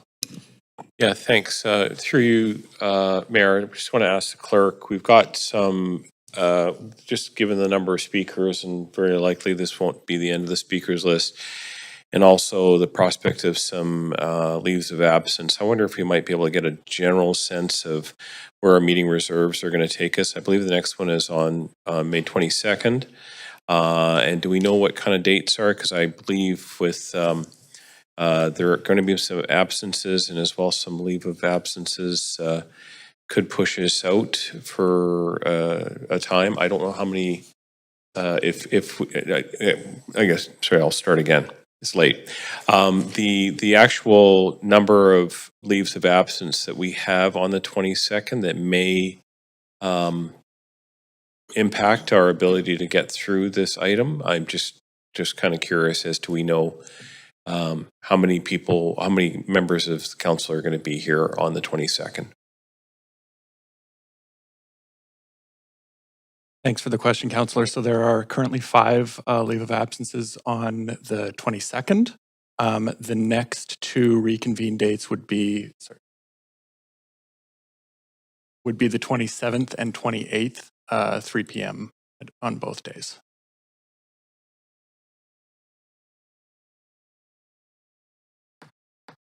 Okay, thank you. Okay, so if there are, oh, sorry, Councillor Fry. Thanks, Chair. I'm wondering if through you could ask of the clerks, how many folks do we have here waiting already? Because I do note, I see a few of the people and I recognize names and I see where they're at on the list. And I don't know if people are taking the time to come here. It would be a real shame to not get to them by.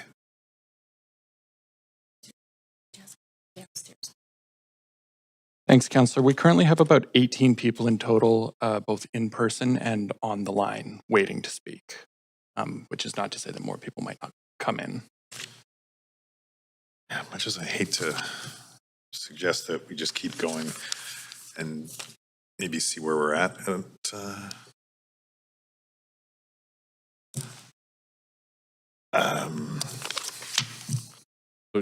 just using, like, assuming everyone takes 5 minutes, that's 12 per hour. So we would still be here. We want to get through the 18 in the next hour. Yeah.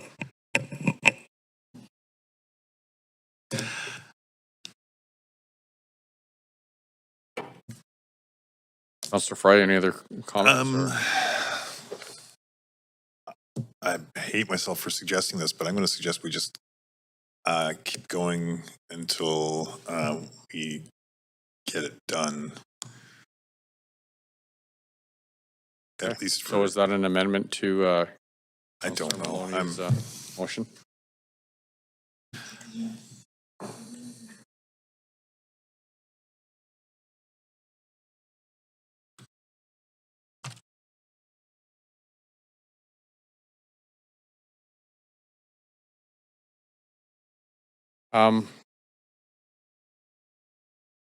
Sorry, I'm going to put myself on the queue here.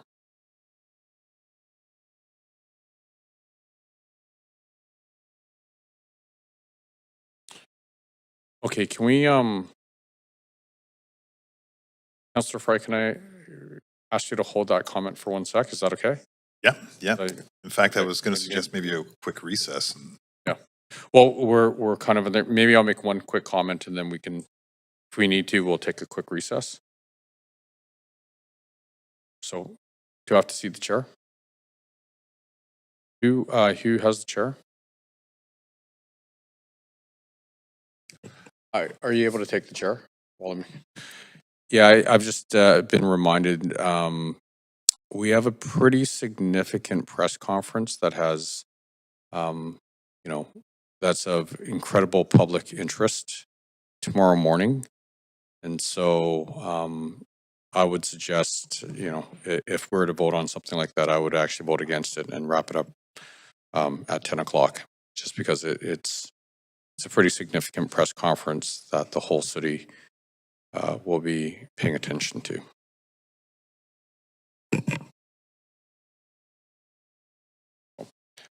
Yeah, see the chair back. That's all. Councillor Kirby-Young. Yeah, I'm just going to provide a comment to the motion on the floor, which I understand currently is to extend till 11 o'clock, and that the next reserve date, I believe, should be clear, is Thursday, May 22nd from 3 to 10. So that may not provide enough time to push through, and that will either have to be a late day just to lay this out for everybody, or if it goes to the 27th and 28th, I'm going to suggest that that may not be feasible either, because a lot of council members will start to be out of town. So we could start to lose quorum and see this pushing well into June. So I'm anticipating that if we have a short extension tonight, that it's going to have to be another long day with the folks that are available on next Thursday. Otherwise, it's going to likely, I'm just based on what I'm seeing in front in terms of council schedules and reserve dates, we're going to be extending this into June. So we have to push through tonight, or it has to push through next Thursday, or it has to go on further. So just for context for people, and they want to make a consideration about how they vote. Thanks. Thank you, Councillor Kirby-Young. Eric, knowing that we have 6 minutes until 10 o'clock, can we take a 2-minute recess? to just take a kinda 2-minute quickly- recess. Thank you. Thank you. Clerk, we'll take a 2-minute recess.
Okay. Okay, so the motion is withdrawn. Yes, I withdraw my motion. Awesome. Seconded by Councillor Joe. All in favor of withdrawal? Awesome. All opposed? Great, that motion's withdrawn. And then, so are we adjourning the meeting? Sorry, recess or adjourn? We're recessing the meeting till June the 10th at 3 p.m. Thank you, Councillor Bly. Second by Councillor Klassen. Any discussion? All in favor say aye. All those opposed say nay.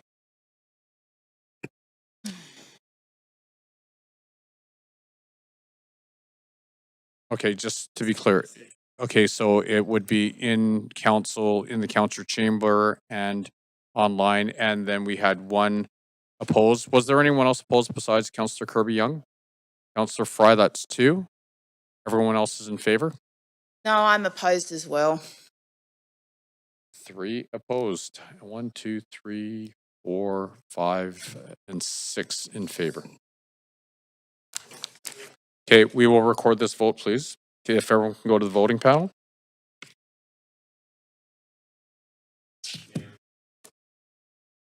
Yep.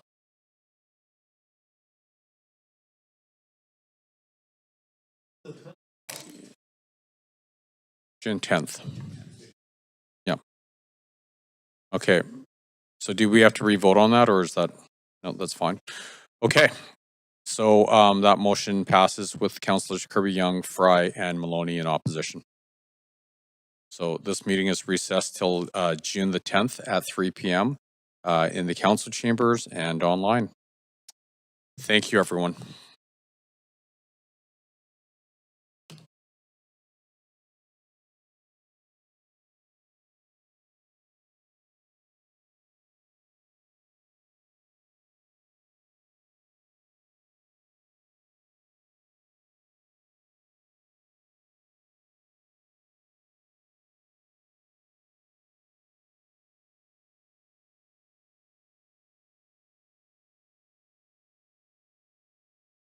Councillors, just a reminder, Councillor Kirby Young.